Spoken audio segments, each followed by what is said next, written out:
एक बार एक powerful dragon humanity से बदला लेने के लिए लड़ रहा था, लेकिन उसने ये बिल्कुल भी नहीं सोचा था कि इंसान उस पर भारी पड़ेंगे। बट इंसान उसकी सोच से कई ज्यादा ऊपर थे। उन्होंने सक्सेसफुली उसे हरा दिया और उसे मार डाला और 1000 ईयर जीने के बाद आखिर उस ड्रैगन की मौत हो गई। वो इंसानों से बदला लेना चाहता था, लेकिन अब टाइम खत्म हो चुका है, वो मर गया। फिर उसकी आँख खुलती है और वो देखता है कि उसके सामने एक इंसान है जो कि उसे गोद में लिए खड़ा है। ये देखते ही वो एक अजीब सा चेहरा बनाता है और मन मन कहता है, क्या मैं इन इंसानों के पास क्यों हूँ? तभी उसे पता चलता है कि वो एक ह्यूमन में बदल चुका है। ये देखते ही वो रोने लगता है और मन मन कह रहा होता है, नहीं ऐसा नहीं हो सकता, क्या मैं इंसान में बदल चुका हूँ? ऐसा कैसे हो सकता है? मुझे जाने दो गंदे इंसान। और ये कहते वो जोरों जोरों से रो रहा होता है, जो कि देखते उसके डैड उसके मॉम से कह रहा होता है, वाह डार्लिंग, देखो ऐसा लगता है कि वो मुझे बहुत ही ज्यादा पसंद करता है। जो कि देखते हमारा मेन कैरेक्टर रोना बंद कर देता है और एक अजीब सा मुंह बनाता है। तो उसके डैड कह रहे होते, क्या आखिर इसके साथ क्या गलत है, ये चुप क्यों हो गया? तभी वो अपने डैड के मुंह पे थूक देता है। ये देखते उसके डैड उसको उसके मॉम के पास रख देते हैं और जोर से चिल्ला रहे होते हैं। दूसरी तरफ उसकी जो मॉम होती है वो उसके पास आते हुए कह रही होती है, इस दुनिया में तुम्हारा स्वागत है रे। ये सुनने के बाद हमारा मेन कैरेक्टर, जिसका नाम अब से रे हो चुका है, वो मन मन कह रहा होता है, क्या रे, आखिर ये कैसा बेकार नाम है। फिर हमें 4 साल बाद का टाइम स्किप दिखाया जाता है, जहाँ पे रे थोड़ा सा बड़ा हो चुका होता है। वो जंगल में ट्रेनिंग करता है और काफी ज्यादा थक जाता है। वो कह रहा होता है, मैं उस तरह के मूवमेंट को परफॉर्म नहीं कर सकता, इंसानों की बॉडी सच में काफी ज्यादा वीक होती है। वो कह रहा होता है, 4 साल बीत चुके हैं, हालांकि मेरे बाल धीरे धीरे लाल हो रहे हैं और मैं अभी भी इस बॉडी के साथ कंफर्टेबल नहीं हूँ। इसी के साथ रे अपनी मेमोरीज को याद करता है, जहाँ भी वो काफी ज्यादा खा रहा होता है। उसी के साथ उसके डैड उसे ट्रेनिंग करवा रहे होते हैं और ये सब देखते हुए रे कह रहा होता है, अगर सब कुछ ऐसे चलता रहा तो मैं अपना बदला कब ले पाऊंगा? ये कहते हुए उठ जाता है। तभी वहाँ पे कोई आते हुए कह रहा होता है, क्या बदला, लेकिन किससे? जो कि देखते रे उठते हुए कह रहा होता है, आखिर यहाँ पे कौन है? तभी वो देखता है कि उसके सामने एक लड़की है जो कि उससे कह रही होती है, क्या तुम ठीक हो? मेरा इरादा तुम्हें डराना नहीं था, वैसे मैं एमी हूँ, मैं गाँव में रहती हूँ। देर होने के बावजूद मैंने तुम्हें यहाँ पे अकेला देखा, तो इसलिए मैं तुम्हें यहाँ से नीचे जाने के लिए याद दिलाना चाहती थी। तो रे हंसते हुए इससे कह रहा होता है, कैसा है, तुम्हें तो सचमुच मुझे चौंका दिया। वैसे क्या ये जगह बहुत ही ज्यादा खतरनाक है? तो एमी उससे कह रही होती है, दिन का समय ठीक है, लेकिन ये जगह जंगल के काफी ज्यादा करीब है। अंधेरा होने के बाद डिमोनिक बीस्ट शिकार करने के लिए जगह के आसपास घूमते हैं। तो ये सुनते हुए रे थोड़ा सा हैरान होता है और उससे कहता है, क्या डिमोनिक बीस्ट? ऐसा लगता है कि तुम लोग बहुत कुछ जानते हो। एमी उससे कहती है, सच में ऐसा कुछ भी नहीं है, मैं बस इस जगह से फेमिलियर हूँ, क्योंकि मैं अक्सर यहाँ पे फल और सब्जियाँ लेने के लिए आती हूँ। ये कहते हुए वो वहाँ से जाने लगती है और कह रही होती है, जल्दी यहाँ पे अंधेरा हो जाएगा, तो चलो एक साथ पहाड़ से नीचे उतरते हैं। तो रे कह रहा होता है, चलो ठीक है। बाय द वे तुम्हारा नाम एमी है ना? वैसे मेरा नाम। और वो ये कह ही रहा होता है कि तभी एमी उससे कह रही होती है, तुम्हारा नाम रे है ना? तुम्हारा नाम गाँव में हर कोई जानता है। जो कि सुनते ही रे मन मन कह रहा होता है, सच में मैं बहुत ही अच्छी तरह से जाना चाहता हूँ। और ये कहते ही वो पास्ट के बारे में याद करता है, जहाँ पे वो उसके मॉम डैड के साथ गाँव में घूम रहा होता है और सभी लोग उसे देखते हुए कह रहे होते हैं, आखिर ये फिर से आ गया, क्यों ये यहाँ पे क्यों आया? लगता है तालन फैमिली ये शापित हो चुकी है, देखो इसके डरावने लाल बालों को। तो दूसरे बच्चों के पेरेंट्स उनसे कह रहे होते हैं, उनके करीब मत जाओ, हम ये नहीं चाहते कि हमारे बच्चों का उससे कोई लेना देना हो।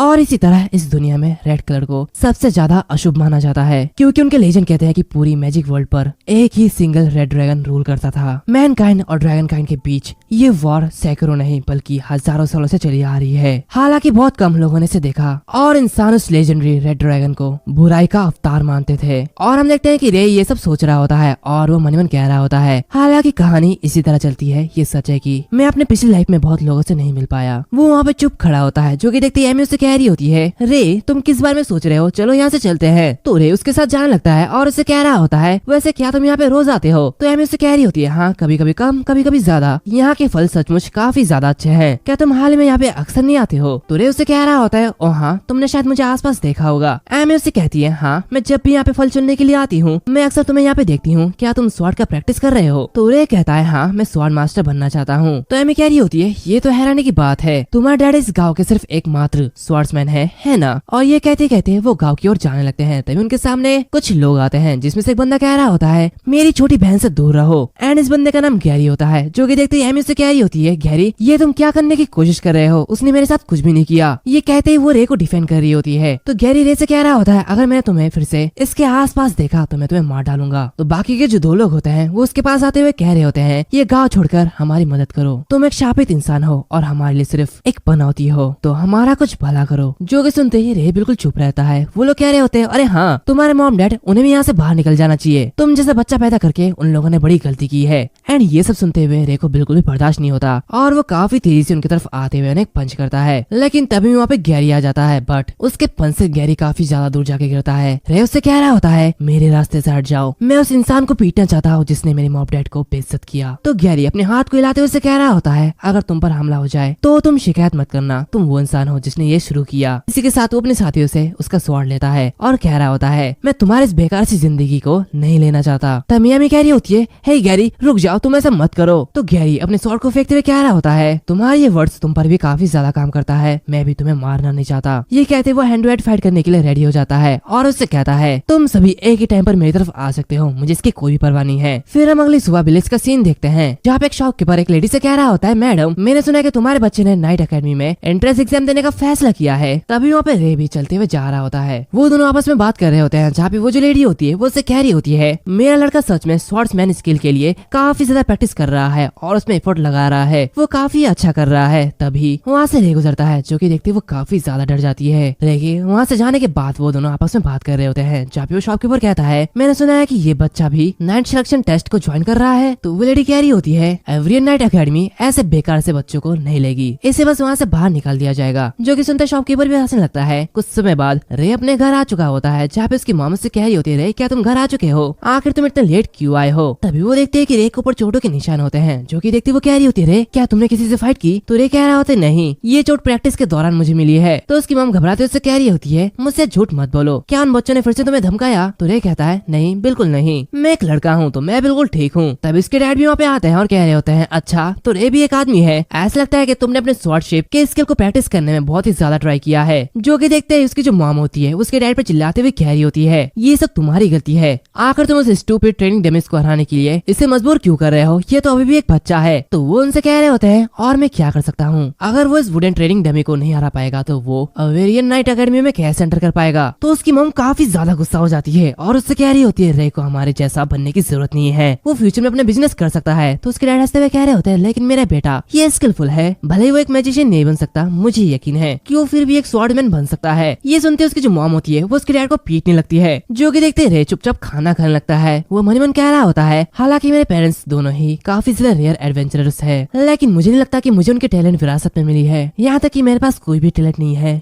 अगर मैं उस समय मेज बन गया होता तो क्या मेरे साथ ऐसा होता। फिर हमें पास्ट का सीन दिखाया जाता है जिस दिन रे का एज सिलेक्शन टेस्ट था जहाँ पे एक मैजिशियन उसके बॉल को देखते हुए उसके मॉम से कह रहा होता है मैं माफी चाहता हूँ लेकिन मुझे ऐसा लगता है कि तुम्हारे बेटे के अंदर मैजिक की कोई भी टैलेंट नहीं है। तो उसकी मॉम घबराते उससे कह रही होती है कि आपने कोई गलती की है, मैं एक मेज हूँ जिसने अकेडमी में ग्रेजुएट किया था, आखिर मेरा बच्चा ऐसा कैसे हो सकता है। लेकिन दूसरी तरफ रे वो मन ही मन कह रहा होता है ये बकवास सा बॉल इसी तो टूट जाना चाहिए और ये कहते वो उस पे हिट कर रहा होता है। तभी वो मेज कह रहा होता है मैं माफी चाहता हूँ लेकिन मैं तुम लोगों की मदद नहीं कर सकता। ये देखते ही रे अजीब सा मुंह बनाते हुए मन ही मन कहता है ये कैसा मजाक है, क्या तुम जानते हो कि मैं कौन हूँ, मैं मैजिक का रूलर हूँ। और ये कहते वो उस मेज का दाढ़ी खींचने लगता है और कहता है मुझे मैजिक पता है, मुझे मैजिक पता है। वो मन ही मन कहता है आखिर ऐसा कैसे हो सकता है कि मेरे अंदर मैजिक का कोई भी टैलेंट नहीं है, ओल्ड मैन तुम झूठ बोल रहे हो। ये कहते ही वो उस मेज को परेशान कर रहा होता है। फिर रे मन ही मन कह रहा होता है द ड्रैगन ऑफ लेजेंड्स रिइंकार्नेटिंग होने के बाद मैजिक का यूज नहीं कर सकता, आखिर ये क्या मजाक है। फिर कुछ समय बाद उसके जो डैड होते हैं वो उसे एक स्वॉर्ड देते हैं और उसे कहते हैं रे ये तुम्हारे लिए है, ये तुम्हारा बर्थडे गिफ्ट है। और ये कहते हैं वो धीरे धीरे कह रहे होते हैं भले ही तुम मेज नहीं बन सकते फिर भी तुम अपने डैड की तरह एक स्वॉर्ड्समैन बन सकते हो। ये देखते रे काफी ज्यादा खुश होता है और मन ही मन कहता है ये बढ़िया है, मेरे लिए अभी भी एक होप है और जब मैं स्वॉर्ड्समैन बन जाऊंगा तो मैं अपना एग्जैक्ट रिवेंज मैनकाइंड से लेने में काबिल हो पाऊंगा। और पर्जन में खाना खाते हुए कह रहा होता है मुझे मैनकाइंड से नफरत है। तभी वो अपनी मॉम डैड को देखता है जो कि अभी भी लड़ रहे होते हैं। ये देखते ही वो मन ही मन कहता है लेकिन ये दोनों अलग है। फिर कुछ समय बाद रात में रेस वुडन डमी के साथ ट्रेनिंग कर रहा होता है और उसे देखते हुए कह रहा होता है मैंने इसके टेक्निक्स और मूवमेंट का पता लगा लिया है। ये कहते हुए उसके ऊपर अटैक करता है लेकिन वो जो डमी होता है वो उसके सर के ऊपर मारते हुए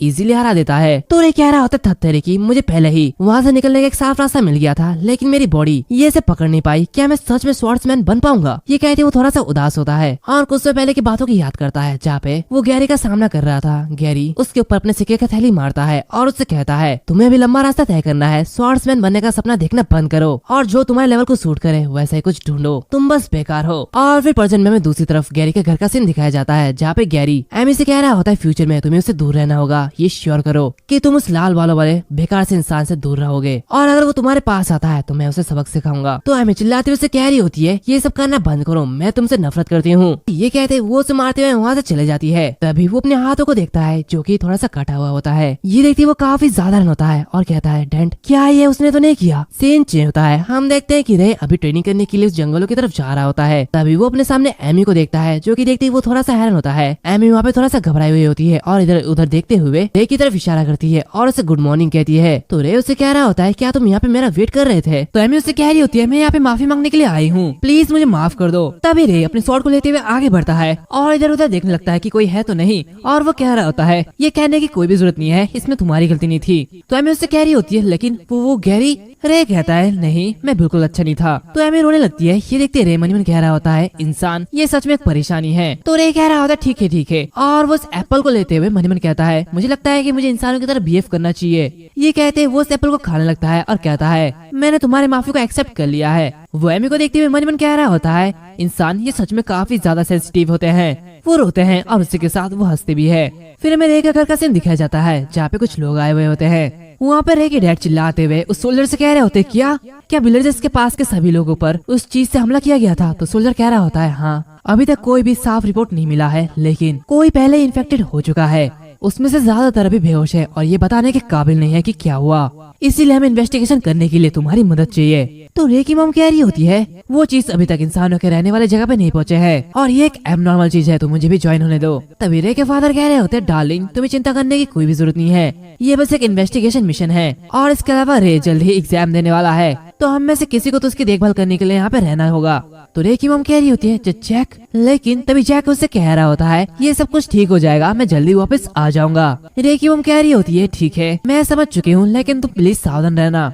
सीन चेंज होता है, हम रे को देखते हैं जो कि अभी भी प्रैक्टिस कर रहा होता है, लेकिन वो काफी ज्यादा थक गया होता है। वो मन मन कह रहा होता है मैं अब और नहीं कर सकता, मैं इस इंसानी बॉडी में ठीक से कुछ भी नहीं कर पा रहा। तभी उसकी नजर एमी पर पड़ती है जो कि किताब पढ़ी होती है। उसे देखते ही रे को उसके ऊपर क्रश आने लगता है। तभी वो अपने आप को चाटा मारते हुए मन मन कह रहा होता है रुको रुको रुको, ये इंसानी बॉडी मुझ पर इफेक्ट कर रहा है। और वो एमी से कह रहा होता है चलो सब कुछ हो गया है, चलो यहाँ से वहाँ पे चलते हैं। तो एमी उससे कह रही होती है अरे हाँ मुझे तो ध्यान ही नहीं आया, पहले इतनी ज्यादा देर हो चुकी है, हमें वहाँ पे चले जाना चाहिए। इसी के साथ वो दोनों घर की ओर जा रहे होते हैं जहाँ पे रे आगे आगे होता है। तभी हमें उससे कह रही होती है अरे रुको, और ये कहते हुए उसके आगे जाती है और चारों तरफ देखते हुए कह रही होती है सब कुछ सेफ है। मैं बस ये शेयर करना चाहते थे कि गैरी तुम्हें दोबारा परेशान ना करे। जो कि देखते रे मुस्कुराते हुए मन मन कह रहा होता है मुझे यकीन नहीं हो रहा कि कोई इंसान मेरी रक्षा कर रहा है। और वो आगे बढ़ते हुए कह रहा होता है वैसे क्या तुम्हें चिंता नहीं है कि दूसरे लोग तुम्हें कैसे देखेंगे। तो एमी उससे कहती है वो मेरे बारे में क्या सोचते हैं, वो उनका अपना बिजनेस है और मेरी अपनी राय में मैं उन रूमर्स पर बिल्कुल भी यकीन नहीं करती। और ये कहती वो रे की तरफ देखती है और उससे कह रही होती है तो क्या हो गया, तुम्हारे बाल लाल है, सिर्फ ये एक रंग है, इसमें कोई भी बुराई नहीं है, इसीलिए मुझे दूसरों की राय की कोई भी परवाह नहीं है और तुम्हारे पास तुम्हारे अपने रास्ते हैं। जो कि सुनते ही रे काफी हैरान होता है और वो पास्ट की बातें याद करता है जहाँ पे गैरी उसके सामने होता है। जो कि देखते वो मुस्कुराता है और कहता है हाँ मैंने ऐसा क्यों नहीं सोचा। ये कहते उसके पास आता है और उससे कहता है एमी थैंक यू ये बताने के लिए। और ये कहते हुए अपने घर की तरफ चले जाता है और उसे कहता है चलो कल मिलते हैं। उसी के साथ वो घर आते हुए उस डमी के साथ लेवल 1 की ट्रेनिंग कर रहा होता है और मन मन कह रहा होता है वो करो जिसमें मैं अच्छा हूँ। और इसी के साथ वो बहुत ही इजी लेवल 1 को पास कर लेता है। जो कि देखते वो काफी ज्यादा खुश होता है और कहता है ऑसम इसने तो काम किया। डैडी ने कहा था कि जब तक मैं लेवल 1 के मैजिक डमी को हरा दूंगा तब मैं नाइट एकेडमी के एग्जाम को पास कर सकता हूँ, तो अब मैं अपनी लिमिट्स का टेस्ट करना चाहता हूँ। उसी के साथ वो ट्रेनिंग करने लगता है। अगले सुबह वो देखता है कि जैक कहीं जा रहा होता है। जो कि देखते ही रे उससे कहता है अभी अभी तो सुबह हुई है, आप अभी कहाँ जा रहे हैं। तो जैक उससे कहता है सॉरी रे मुझे एक मिशन मिला है तो मुझे मिशन पे जाना है, मैं कुछ समय के लिए घर पे नहीं रहूंगा, लेकिन चिंता करने की कोई भी जरूरत नहीं है, तुम्हारी मम हमेशा तुम्हारे पास रहेगी और मैं एग्जामिनेशन देने तक वापस आ जाऊंगा। तो उस वुडन डमी के साथ हार्ड ट्रेन करना, मुझे पूरा यकीन है कि तुम उसे जरूर हरा दोगे। और ये कहते वो एक हंसी देता है और इसी के साथ वो उन्हें बाय करते हुए वहाँ से चले जाता है। जो कि देखते ही मन मन कह रहा होता है ठीक है डमी के ट्रायल को पास करना ये कोई बड़ी बात नहीं है और जब आप वापस लौटोगे तो मैं आपको जरूर चौंका दूंगा। और ये कहते वो फिर से ट्रेनिंग करने के लिए चले जाता है जहाँ पे वो जाते हुए मन मन कहता है मैं हैरान हूँ कि डैड जब यहाँ पे आएंगे तो मेरी प्रोग्रेस को देखते हुए उनका रिएक्शन कैसा होगा, और अगर ये एमी का हैंड नहीं होता तो शायद मुझे कोई भी रास्ता नहीं मिलता।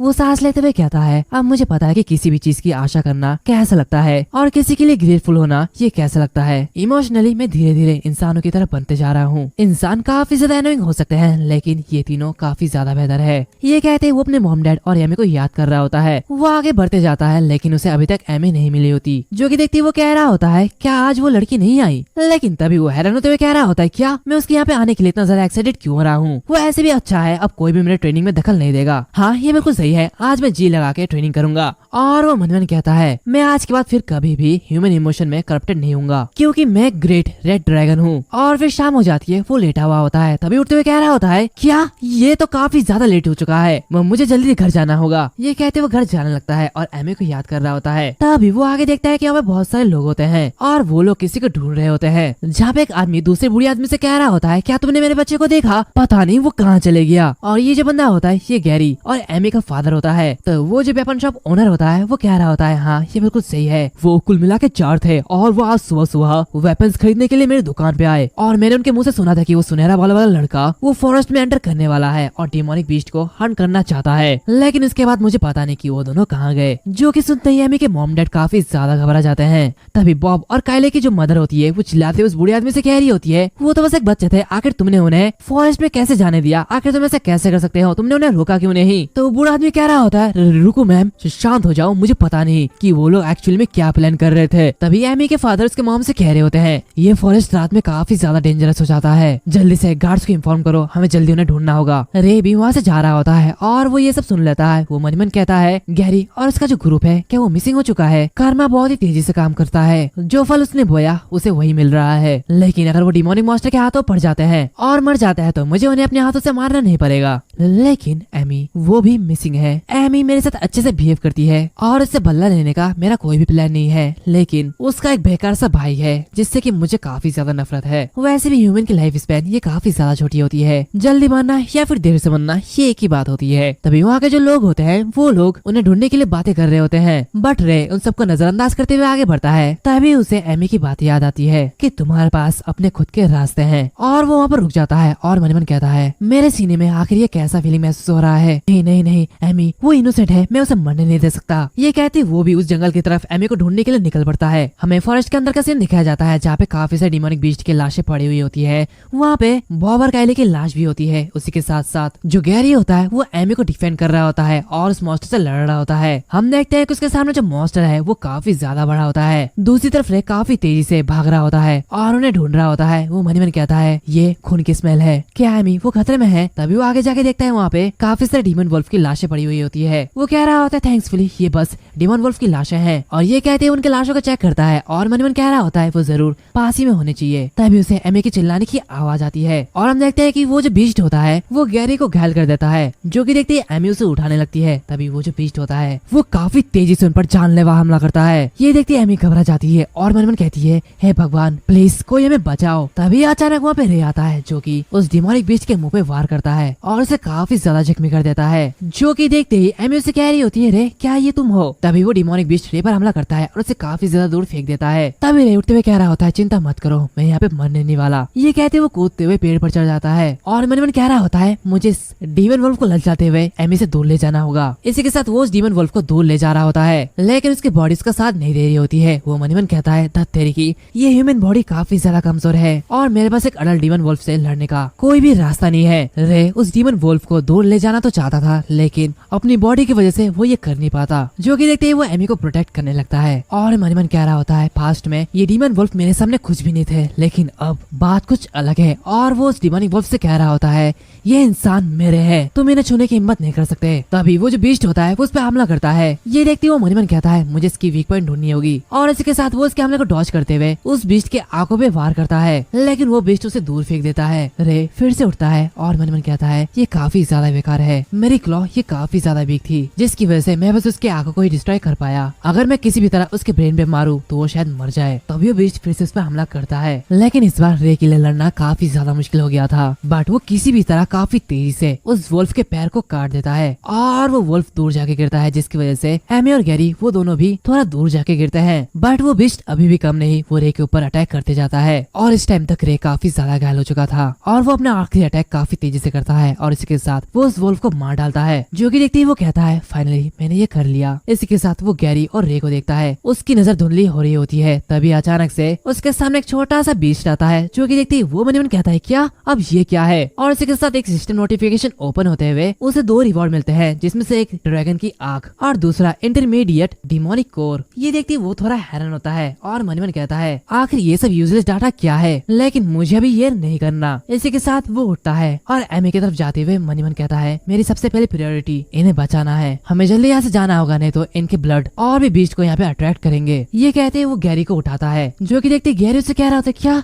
ये तुम हो। तो रे उससे कहता है बातें करना बंद करो। ये कहते वो एमी को भी उठाता है और मन मन कह रहा होता है मैं अभी अपने लिमिट पे हूँ और मैं उन दोनों को कैरी कर रहा हूँ। आखिर मैं घर तक कैसे पहुँच पाऊंगा। तभी अपने सामने देखता है जहाँ पे बॉब और काइले दोनों ही पड़े हुए होते हैं, जो कि देखते ही वो उन दोनों को एक सेफ जगह रख देता है और आगे बढ़ते हुए कह रहा होता है मैंने अपना बेस्ट ट्राई किया, मैं तुम दोनों से माफी चाहता हूँ। और ये कहते वो घर की तरफ जाने लगता है। हम उस रास्ते पे कुछ लोगों को देखते हैं जो कि उन लोगों को ढूंढ रहे होते हैं। तभी उनमें से एक बंदा कह रहा होता है देखो उस तरफ, क्या वो खोए हुए बच्चे हैं। तो दूसरा बंदा कह रहा होता है ये तो वही है। और वो लोग देखते हैं कि रे उन दोनों को कैरी करते हुए ला रहा होता है, जो कि देखते वो जो बूढ़ा आदमी होता है वो बाकी सभी लोगों से कह रहा होता है अरे तुम लोग यहाँ पे क्या कर रहे हो, जाओ और इनके मॉम डैड को इन्फॉर्म करो। तभी जो दूसरा आदमी होता है वो रे को देखते हुए कह रहा होता है अरे क्या ये लड़का वो तालन फैमिली का लाल वाला लड़का है। तभी रे उन दोनों को लेते हुए नीचे गिर जाता है और कह रहा होता है प्लीज कोई मदद करो, हमें इलाज की सख्त जरूरत है। एंड ये देखते हैं वहाँ के सभी लोग आपस में बात करने लगते हैं। वो बूढ़ा आदमी कह रहा होता है उसने अपने 2 पैरों पर इन दोनों को लेते हुए जंगल से बाहर निकल गया। तो दूसरा बंदा कहता है अरे इसके साथ और भी 2 बच्चे थे, आखिर वो कहाँ गए। तभी वहाँ पे बॉब और काइले की मॉम आती है, जो कि सभी लोगों को हटाते हुए कह रही होती है हटाओ रास्ता दो, मेरे बच्चे वो कहाँ है, बॉब और काइले वो कहाँ पे है। तभी उनमें से एक आदमी कह रहा होता है मुझे माफ करो, वो लड़का सिर्फ इन दोनों बच्चों को बाहर लाया है, मैं चिंतित हूँ कि कहीं उन दोनों को कुछ हो तो नहीं गया। जो कि देखते ही वो लेडी चिल्लाते हुए कह रही होती नहीं बॉब काइले ऐसा नहीं हो सकता। और ये कहते हो जंगल की ओर भागती है। तभी वहाँ के लोग उसे रोक लेते हैं और कह रहे होते हैं मैडम आप ऐसा नहीं कर सकते। बट वो किसी की नहीं सुनती और जंगल की ओर भागने लगती है। वो कह रही होती है तुम कायरों की झुंड, मुझे जाने दो, मैं उन दोनों को ढूंढने के लिए जा रही हूँ। बॉब काइले तुम मेरा इंतजार करो, मैं जल्दी तुम्हारे पास आ जाऊंगी। ये कहते वो चिल्लाते चिल्लाते आगे की ओर बढ़ती है। तभी वो अपने सामने देखती है वहाँ पे काफी से डिमोनिक बीस्ट होते हैं। ये देखते उसके पसीने छूटने लगते हैं। वो डर के मारे रोते हुए कह रही होती है तुम दोनों कहाँ पे हो, प्लीज आंसर करो। तभी उसके सामने अचानक से वो डीमन वुल्फ आ जाता है। ये देखते वो भागते हुए फिर से वहाँ पे चले जाती है और वहाँ पे आते हुए वो रे को पकड़ती है और कहती है मेरे बच्चे बॉब और काइले वो कहाँ पे है। वो दोनों काफी अच्छे बच्चे थे, आखिर वो दोनों फॉरेस्ट में एंटर क्यों करेंगे। जल्दी अपनी मुंह खोलो और सच बताओ, क्या तुमने मेरे बच्चों को अपनी बातों में फंसा के जंगल में ले गए थे, बताओ ये तुम्हारी ही गलती है। और ये कहते वो उस जख्मी रे को थप्पड़ मार रही होती है। वो चिल्लाते हुए उससे कह रही होती है मैंने बहुत पहले कहा था कि ये लाल बालों वाला लड़का ये पनौती है, लेकिन किसी ने मेरी बात नहीं सुना। तुम बस एक डिजास्टर हो, डिजास्टर लाने वाला जो कि हर किसी को जोखिम में डाल देता है। तो बाकी के लोग आपस में कह रहे होते हैं हे क्या तुम्हें ये लगता है कि ये बच्चा सचमुच वही है जिसने उन बच्चों को फुसला के जंगल में ले गया था। तो दूसरा बंदा कह रहा होता है हाँ, अगर ऐसा नहीं होता तो वो अपने 2 पैरों पर जंगल से बाहर निकलने वाला एकमात्र इंसान नहीं होता। तो बॉब की मॉम बड़ी बुरी तरीके से कह रही होती है इसके साथ कुछ करो, आखिर ये मेरे बच्चों को वहाँ पे क्यों लेके गया। सभी बहुत ही बुरी तरीके से रे को डांट रहे होते हैं। उसी के साथ बॉब की मॉम उसे थप्पड़ मार रही होती है। वो उसे कह रही होती है तुम सिर्फ एमी और गैरी को वापस क्यों लाए, मेरे बॉब और काइले वो कहाँ है। इसकी वजह से रे और भी ज्यादा जख्मी हो जाता है। वो बहुत ही बुरी तरीके से कह रहा होता है मैंने पहले ही कहा था कि वो जंगल में है। तो बॉब की जो मॉम होती है वो और भी ज्यादा गुस्सा हो जाती है। वो उससे कहती है वो तो बस बच्चे हैं, तुम उनके साथ ऐसा कैसे कर सकते हो, तुम उन्हें उस जंगल में कैसे छोड़ सकते हो। तो रे मन मन कहता है क्या ये सब भूल गए कि मैं भी एक बच्चा हूँ, आखिर ये लोग ऐसा कैसे कर सकते हैं। क्या ये सभी मेरे लाल बालों की वजह से इतने ज्यादा अंधे हो गए हैं कि ये लोग भूल गए हैं कि मैं भी एक इंसान हूँ। बॉब की मॉम बड़ी बुरी तरीके से रे से कह रही होती है मैं तुम्हें माफ नहीं करूंगी, तुम्हें मुझसे माफी कभी नहीं मिलेगी। जो कि देखते रे मन मन कहता है ये सभी तो उन जानवरों से भी काफी ज्यादा टेरिफाइंग है, ये लोग यहाँ पे रियल मॉन्स्टर है। बॉब की मॉम उस मशाल को अपने हाथों में लेते हुए रे पर अटैक करती है और कह रही होती है तुम लाल वाले मॉन्स्टर आज तुम मरोगे। जो कि देखते रे मन मन कहता है क्या आज मैं मरने वाला हूँ। ये आग से लिपटी हुई लकड़ी की छड़ी, मैं सच में इससे नफरत करता हूँ। इसी के साथ रे ने अपनी डेथ को एक्सेप्ट कर ही लेता है कि तभी वहाँ पे गैरी आ जाता है और इसके हमले को अपने ऊपर ले लेता है। जो कि देखते सभी लोग हैरान होते हैं और कहते हैं क्या गैरी आखिर ये क्या कर रहा है। तो बॉब की मॉम से कह रही होती है देखो ये लाल वाला लड़का ये असली मॉन्स्टर है, उसने गैरी को अपने वश में कर लिया है, उसे मार डालो, हमें इस राक्षस को मारना ही होगा। होगा। जो कि सुनते गैरी काफी ज्यादा गुस्सा होता है। वो चिल्लाते हुए कह रहा होता है, क्या तुम ये क्या मजाक कर रहे हो? तुम लोग पागल हो गए हो। तुम बस अपने गेस्ट से ही किसी को मारने का फैसला कर रहे हो। मेरे सेवियर को छूने की हिम्मत भी मत करना। हम देखते हैं बॉब की मॉम बहुत ही बुरी तरीके से यानी कि मारने के इरादे से रे से कह रही होती है, ये सब तुम्हारा दोष है, तुम मर क्यों नहीं जाते? और सारे के सारे सोल्जर रे पर अटैक करते हैं कि तभी रे की आंख खुलती है और वो अपने घर पे होता है, यानी कि गैरी ने रे को बचा लिया होता है। तब इसके सामने उसकी मॉम सोई हुई होती है और वो रोते हुए कह रही होती है, मेरे बच्चे क्या तुम ठीक हो? तो जो रे होता है वो अपनी मॉम को देखते हुए मन ही मन कहता है, इंसान का दिल इतना सुंदर और किसी का दिल इतना क्रूअल कैसे हो सकता है? तब इसकी मॉम की आंख खुलती है और वो उसे देखते हुए काफी ज्यादा खुश होती है। इसी के साथ वो रे को गले लगा लेती है और उसे कह रही होती है, मैं काफी ज्यादा खुश हूँ कि तुम जाग गए हो। लेकिन रे को अभी भी दर्द हो रहा होता है। रे की मॉम उसे कह रही होती है, मुझे उम्मीद है कि तुमने अपना लेसन सीख लिया होगा, फ्यूचर में कभी भी इतना रैशली एक्ट मत करना। तो रे कहता है, आखिर में कितने टाइम से सो रहा था? उसकी मॉम कहती है, पूरे 1 सप्ताह से तुम सो रहे थे, मुझे डर था कि तुम्हें कहीं कुछ हो ना गया हो। तो रे कहता है, वो लोग कैसे हैं? तो उसकी मॉम कहती है, जिन 2 बच्चों को तुमने बचाया था उन्हें सिर्फ मामूली से चोट आई है, लेकिन बॉब और काइले वो दोनों अभी तक नहीं मिले हैं। इसी के साथ वो पास्ट की बातों को याद करती है जहाँ पे सभी लोग रे के खिलाफ होती है। वो भी वहाँ पे पहुँचती है और वो देखती है कि गैरी रे को डिफेंड कर रहा होता है। वो सभी से कह रहा होता है, मैंने पहले कहा था कि फॉरेस्ट में एंटर करना ये हमारी पसंद थी, रे तो हमारा सेवियर है, उसने हमें बचाया है। लेकिन सभी उसकी बातें मानने से इनकार करते हैं। तभी रे की मॉम रे को देखती है, ये देखते वो काफी ज्यादा गुस्सा होती है। वो कहती है, आखिर ये किसने किया? तो सभी लोग रे की बुराई कर रहे होते हैं और कह रहे होते हैं कि रे वही था जिसने उन बच्चों को जंगल में ले गया था। लेकिन रे उनकी बात नहीं मानती और वो रे के पास आती है और उसे पकड़ते हुए बॉब की मॉम की तरफ बड़ी बुरी तरीके से देखती है, जो कि देखते ही वो काफी ज्यादा डर जाती है और वो रोते हुए मशाल को फेंक देती है और एक्टिंग करते हुए कहती है, मेरे बच्चे आखिर उन्हें कौन बचाएगा? जहाँ पे कुछ लोग आपस में रे की बुराई कर रहे होते हैं। ये सुनते हुए रे की मामू से लेते हुए वहाँ से चले जाती है और हमें पर्सन का सीन दिखाया जाता है जहाँ पे रे की मामू से कह रही होती है, ठीक है सब कुछ खत्म हो गया है और इसमें तुम्हारी कोई भी गलती नहीं है, तो अपने आप को दोष मत दो। वो लड़का गैरी वो पहले ही बता चुका है कि वहाँ पे क्या हुआ था। तुम अमेजिंग हो, वैसे तुम्हें भूख लगी होगी तो इसलिए मैं तुम्हारे लिए खाना लेके आती हूँ। और ये कहते वो खाना लेने जाती है। दूसरी तरफ रे के सामने सिस्टम ओपन होता है, जो कि देखते वो कह रहा होता है, मैंने पहले ये नोटिस कर लिया था, लेकिन क्या ये चीज सभी के पास है? और ये कहते वो डीमन आई को ऑब्टेन कर लेता है। इसी के साथ उसकी डीमन आई एक्टिवेट हो जाती है और वो दीवार के आर पार ही सब कुछ देख पाता है। जहाँ पे वो देखता है कि जो मॉम होती है वो काफी ज्यादा थकी हुई होती है। ये देखते ही रे मन ही मन कह रहा होता है, जब मैं एक जाइंट रेड ड्रैगन था तो मैं बहुत सारे स्मेल को जानता था,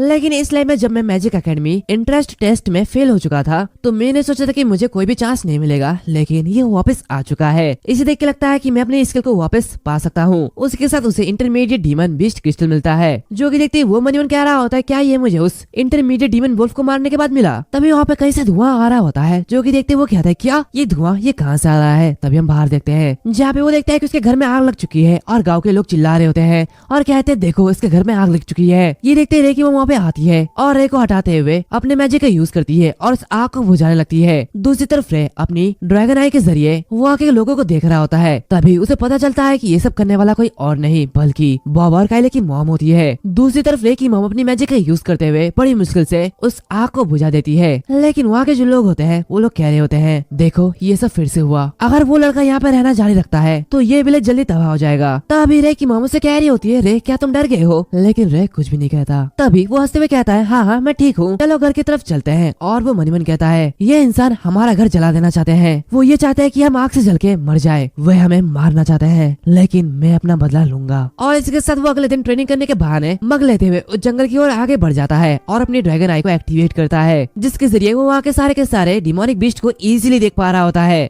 और वो बहुत ही इजीली उन सारे के सारे डिमोनिक बीस्ट को मार डालता है, जिसके रिवॉर्ड में उसे बेसिक टियर का डीमन बीस्ट क्रिस्टल मिलता है। और सिस्टम उसे कह रहा होता है, क्या तुम इसे ऑब्जर्व करना चाहते हो? जो कि देखते रे हैरान होता है और कहता है, क्या मुझे एक और मिल गया? और ऐसे उसके पास काफी सारे क्रिस्टल हो जाते हैं। इसे देख के ऐसा लगता है कि इस चीज के ड्रॉप होने के कुछ चांसेस है। मैंने 20 बेसिक टियर के डिमोनिक बीस्ट को मारा, लेकिन मुझे बस 2 ही क्रिस्टल मिले, लेकिन मैं ये जानना चाहता हूँ कि अगर मैंने इसे ऑब्जर्व कर लिया तो इसका क्या इफेक्ट होगा। तभी वो देखता है कि वहाँ पे एक छोटा सा डीमन वुल्फ आता है, जो कि अपने मरे हुए पेरेंट्स के पास आता है और ये सब रे देख रहा होता है। वो उसके पास आता है और उससे कहता है, दोस्त ऐसा लगता है कि अब से तुम्हें भी अपने दम पर लड़ना होगा। तभी सिस्टम उससे कह रहा होता है, क्या तुम ब्लैक डीमन वुल्फ के पपी को टेम करना चाहते हो? ये देखते रे काफी हैरान होता है, कहता है क्या इसे टेम करने का अपॉर्चुनिटी? वैसे भी मुझे नहीं पता कि ये चीज क्या करती है, तो चलो इसे आजमाते हैं। और ये कहते हुए येस पे क्लिक करता है। उसी के साथ वो ब्लैक डीमन वुल्फ उसका पेट बन जाता है, जो कि देखते रे काफी ज्यादा खुश होता है। तभी वो जो पेट होता है वो गायब होते हुए रे के अंदर घुस जाता है। ये देखते रे काफी ज्यादा रन होता है और कहता है क्या ये मेरे बॉडी के अंदर घुस गया? और वो सिस्टम से कह रहा होता है क्या इसका कोई बुरा इफेक्ट नहीं होगा? क्या मैं इसे फिर से समन कर सकता हूँ? तभी उसे एक सिस्टम नोटिस आता है जहाँ पे उसे बताया जाता है कि उसने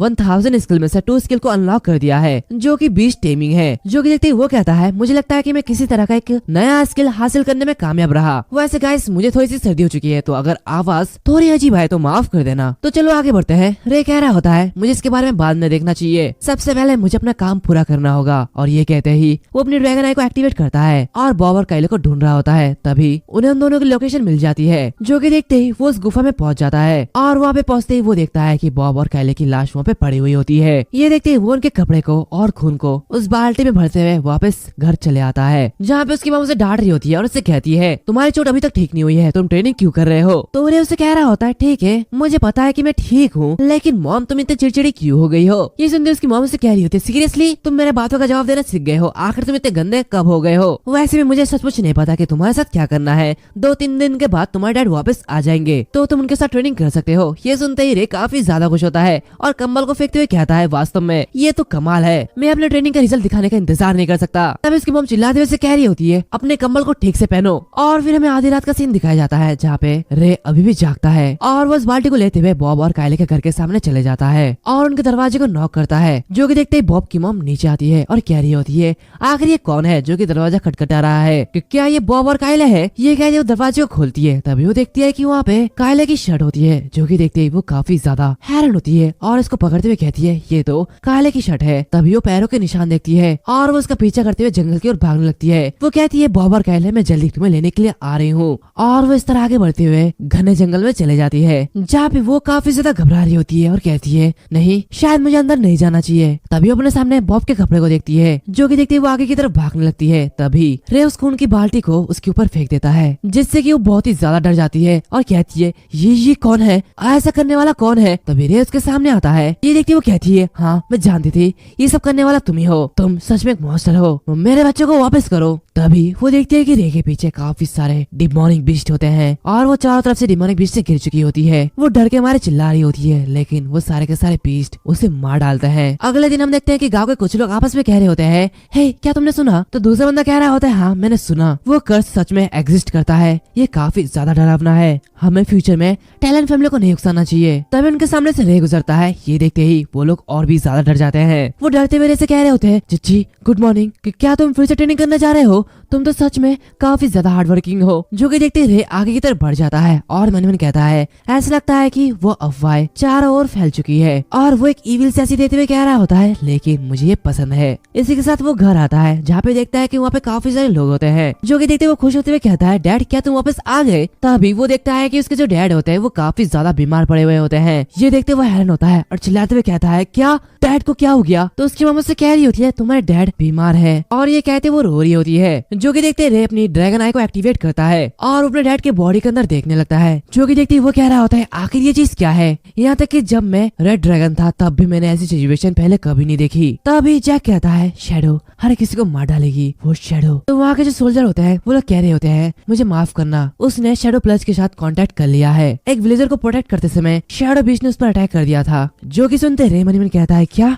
शैडो और शैडो प्लग? मैंने इन्हें कभी नहीं देखा, अपने पिछले लाइफ में भी नहीं। आखिर ये एमर्ज कब हुए इस दुनिया में? मेरे बनने के बाद आखिर क्या हुआ था? ये कहते वो सिस्टम को ओपन करता है और कह रहा होता शायद वो स्पेल वो मददगार हो सकती है। वो एक हाई टियर का मैजिक था जिसे मैं चिल्लाता था और ये सभी ब्लैक मैजिक और कर्स को दूर करता था। लेकिन अब मुझे नहीं पता कि इसे कैसे अनलॉक किया जाए और अगर ये रिवॉर्ड पाने के लिए मुझे डिमोनिक बीस्ट को मारने पर डिपेंड रहना पड़े तो अगर मैं इसे अनलॉक करना चाहता हूँ तो भी मुझे एक हाई टियर के डिमोनिक बीस्ट को मारना होगा। हालांकि मैं अभी भी काफी ज्यादा वीक हूँ, मैं ये कैसे करूँ? और ये कहते वो उसकी मॉम से कह रहा होता है मॉम क्या मैं अवेरियन एकेडमी में एंटर करने के बाद स्ट्रॉन्ग हो पाऊंगा? तो उसके मॉम से कहती है बिल्कुल, तुम्हारे पिताजी ने भी एक बार यही स्टडी की थी और तुम भी उनकी तरह स्ट्रॉन्ग बन जाओगे। तो रे कह रहा होता है मैं जरूर अवेरियन एकेडमी को क्वालिफाई करूंगा और डैड के क्योर को फाइंड करूंगा। ये सुनते उसकी मॉम रोने लगती है और गले लगाते उससे कहती है हाँ ये तुम कर पाओगे, मैं तुम पर यकीन करती हूँ। सीन चेंज होता है, हमें उसे चर्च का सीन दिखाया जाता है जहाँ पे काफी सारे मैचेस होते हैं, जिसमें से एक मैच कह रहा होता है भविष्यवाणी रिवील हो चुकी है और ये दुनिया जल्द ही बड़े बदलावों से गुजरेगी। ये कहते हैं वो लोग उस बॉल में रे को देख रहे होते हैं। ये देखते हैं उनमें से एक मैच कहता है वो लाल वाला लड़का आखिर वो इस दुनिया में क्या लाने जा रहा है, क्या वो रेडेम्पशन लाएगा या फिर कोई डिजास्टर लाएगा। तो हर एक मैच कह रहा होता है जल्दी से नाइट को इन्फॉर्म करो, हमें जितनी जल्दी हो सके उसे ढूंढना ही होगा। अगर वो हमारा रेडेम्पशन होगा तो हम जरूर उसे गाइड करेंगे, लेकिन अगर वो डिजास्टर होगा तो हम उसे मार डालेंगे। और फिर अगले दिन हमें गाँव का सीन दिखाया जाता है जहाँ पे काफी सारी भीड़ लगी हुई होती है और वो सभी लोग किसी के आने का इंतजार कर रहे होते हैं, जहाँ पे वो उनका स्वागत करने के लिए तैयार होते हैं। उनमें से एक बंदा कह रहा होता है सबसे अच्छी जगह पाने के लिए मैं यहाँ पे सुबह से इंतजार कर रहा हूँ, तो दूसरा बंदा कहता है मैं भी, हम सिर्फ उन्हें देखने के लिए ऐसा कर सकते हैं। तभी एक बंदा कह रहा था देखो वो लोग आ रहे हैं। हम देखते हैं कि वहाँ पे कई सारे वॉरियर्स आ रहे होते हैं, जो कि देखते हैं सभी लोग काफी खुश होते हैं और कहते हैं देखो देखो वो यहाँ पे है, वो तो नाइट डेल्बर्ट है, वो सच में अपनी रेपुटेशन में खड़ा उतरा है। और हम देखते हैं कि वो जो नाइट डेल्बर्ट होता है वो अपने साथियों के साथ वहाँ पे आ जाता है। उसे देखते हुए लड़कियां तो पागल हो रही होती है, वो कह रही होती है सिर्फ एनुअल नाइट एग्जाम के दिन ही हम इसे देख सकते हैं। लॉर्ड नाइट ये तो काफी ज्यादा सुंदर है, जिसमें से एक नाइट सभी लोगों से कह रहा होता है मैं विनफुड अवेरियन एकेडमी का नाइट हूँ और मेरे पास नाइट डेल्बर्ट और नाइट बोनार्डो खड़े हैं जिसे तुम लोग पहचानते ही होगे। तो आज हम तीनों बच्चों के लिए एंट्रेंस एग्जाम को कंडक्ट करेंगे जो कि 5 साल के ऊपर पहुंच चुके हैं, और अगर तुम लोग अवेरियन नाइट एकेडमी में ज्वाइन होना चाहते हो तो प्लीज अपने कॉम्बैट एबिलिटी को परफॉर्म करो। एंड ये सब दूर से रे देख रहा होता है। तभी वो जो नाइट होता है वो उस पपेट को दिखाते हुए कह रहा होता है ये स्वॉर्ड पपेट यहाँ पे रखा हुआ है, तो पार्टिसिपेंट प्लीज स्टेज पे एंटर करो और तुम्हारा पहला टेस्ट ऑफिशियली शुरू होता है। तो वो जो पहला बच्चा होता है वो जो स्टेज में एंटर करता है और उस पपेट को देखते हुए मन कहता है क्या बस एक वुडन पपेट, भले कितना भी ज्यादा मजबूत क्यों ना हो, मैं इसे अपनी स्ट्रेंथ से इजीली हरा सकता हूँ। ये कहते हुए वो उसे लड़ने के लिए तैयार हो जाता है, जो कि देखते उसके मॉम डैड होते हैं वो कह रहे होते हैं शाबाश मेरे बेटे तुम सबसे अच्छे हो। तो उसकी मॉम कह रही होती है जाओ और जीत के आओ। तभी वो जो पपेट होता है वो उसे हवा में उड़ा देता है। इसी के साथ वो लड़का इस एग्जाम में फेल हो जाता है, जो कि देखते उसके मॉम डैड के चेहरे का रंग उड़ जाता है। दूर से ये सब देखते हुए रे मन कहता है जैसे कि डैड ने कहा था मुझे बस लेवल 1 के पपेट को हराने की जरूरत है, लेकिन भले ही ये लेवल 1 का वुडन पपेट ये हिलता नहीं हो, लेकिन इसकी डिफेंस और इसकी अटैक स्पीड ये अडल्ट की तरह है। तभी वो देखता है कि उसे उन नाइट्स की बातें सुनाई दे रही होती है जो आपस में कह रहे होते हैं मैंने तुमसे कहा था ना ये टाइम की बर्बादी है। तो दूसरा बंदा कहता है हमें एल्डर की रिक्वेस्ट के अकॉर्डिंग हमारी ड्यूटी को परफॉर्म करना चाहिए डेल्बर्ट। ये देखते ही रे मन कह रहा होता है वो दोनों काफी ज्यादा दूर है, लेकिन मैं अभी भी उनकी आवाज को सुन सकता हूँ। ऐसा लगता है कि उन मास्टर गोल को पाने के बाद मेरी सेंस और भी ज्यादा शार्प हो चुकी है। हम देखते हैं जो डेल्बर्ट होता है वो नाइट से कह रहा होता है नाइट को नोबल ब्लड लाइन से आना चाहिए, लेकिन मुझे सचमुच समझ में नहीं आता कि ये गंदे लोग टाइम की बर्बादी के लायक क्यों है। पहले ही कितने राउंड बीत चुके हैं, लेकिन फिर भी कोई भी एक भी राउंड पास नहीं हुआ है। तभी हम देखते हैं कि गैरी उस राउंड को पास कर चुका होता है, जो कि देखते ही सभी लोग काफी ज्यादा रन होते हैं और कह रहे होते हैं देखो वो लड़का तो पास हो गया। तो दूसरा बंदा कह रहा होता है मैंने तुम्हें बताया था ना ये बच्चा दूसरे बच्चों से अलग है, जो कि देखते ही गैरी हंसते हुए रे की तरफ इशारा करता है, जो कि देखते रे काफी हैरान होता है और सभी लोग उसकी तरफ देखने लगते हैं। जो कि देखते वो नाइट कह रहा होता है ये बच्चा ये तो वही है। तो डेल्बर्ट कहता है ये तो वही लाल बालों वाला लड़का है, क्या ये वही शापित बच्चा है? और सभी लोग उसकी बुराई कर रहे होते हैं। वो लोग कह रहे होते हैं एक डीमन जो कि लोगों को नुकसान पहुंचाता है, आखिर वो नाइट बनने के बारे में कैसे सोच सकता है। और ये जो मैच होती है शुरू होने वाली होती है कि तभी डेल्बर्ट उस पपेट के पास आता है और कहता है मैं भविष्यवाणी पर यकीन नहीं करता, अगर ये सच है तो ये इस टेस्ट में पास हो सकता है। और ये कहते हैं वो उस पपेट की लेवल 3 को एक्टिवेट कर देता है, जो कि देखते बाकी दोनों नाइट काफी ज्यादा रन होते हैं। वो जो पपेट होता है वो काफी तेजी से रे की तरफ आगे बढ़ता है, जो कि देखते वो नाइट कह रहा होता है ये काफी ज्यादा डेंजरस है, उसे टॉर्च करो। तभी रे अपना स्ट्राइक करता है, जो कि देखते सभी लोग हैरान होते हैं और सभी लोग देखते हैं कि रे ने अपने एक ही स्ट्राइक में उस पपेट के सर को अलग कर दिया और इसी के साथ रे इस टेस्ट को पास कर लेता है, जो कि देखते उसकी मॉम और गैरी काफी ज्यादा खुश हो रहे होते हैं। फिर कुछ समय बाद वो घर चले आता है, जहाँ पे वो देखता है कि उसके डैड अभी भी बीमार है। रे उन नाइट्स के साथ जाने के लिए तैयार होता है और वो अपने डैड से कहता है डैड मैं जा रहा हूँ, मैंने एग्जाम को पास कर ली है और अब मैं उन नाइट्स के साथ इस विलेज को छोड़ दूंगा। मुझे पता है कि आप मुझे सुन नहीं सकते, लेकिन आपको चिंता करने की कोई भी जरूरत नहीं है, मैं आपको ठीक करने का कोई तरीका जरूर सोचूंगा। तभी उसकी मॉम उसे एक लॉकेट देती है और उसे कहती है इसे लो, ये हमारी फैमिली की विरासत है, मुझे आशा है कि तुम अच्छा करोगे। और इसी के साथ रे वहाँ से जाने लगता है। उसकी मॉम उसे कहती है अपना ख्याल रखना और अगर तुम्हें कोई भी प्रॉब्लम आती है तो हमेशा मैं तुम्हारे साथ हूँ। तो रे उससे कह रहा होता है चिंता मत करो, मैं एक मर्द हूँ और मैं अपना ध्यान रख लूंगा। ये कहते वो वहाँ से चले जाता है। हम देखते हैं सभी नाइट्स उसका इंतजार कर रहे होते हैं। विनवुड कह रहा होता है क्या सभी यहाँ पे आ चुके हैं? तो जाओ आगे बढ़ो, एक और लड़का तुम्हारा इंतजार कर रहा है। जो कि सुनते ही रे थोड़ा हैरान होता है और मन कहता है क्या एक और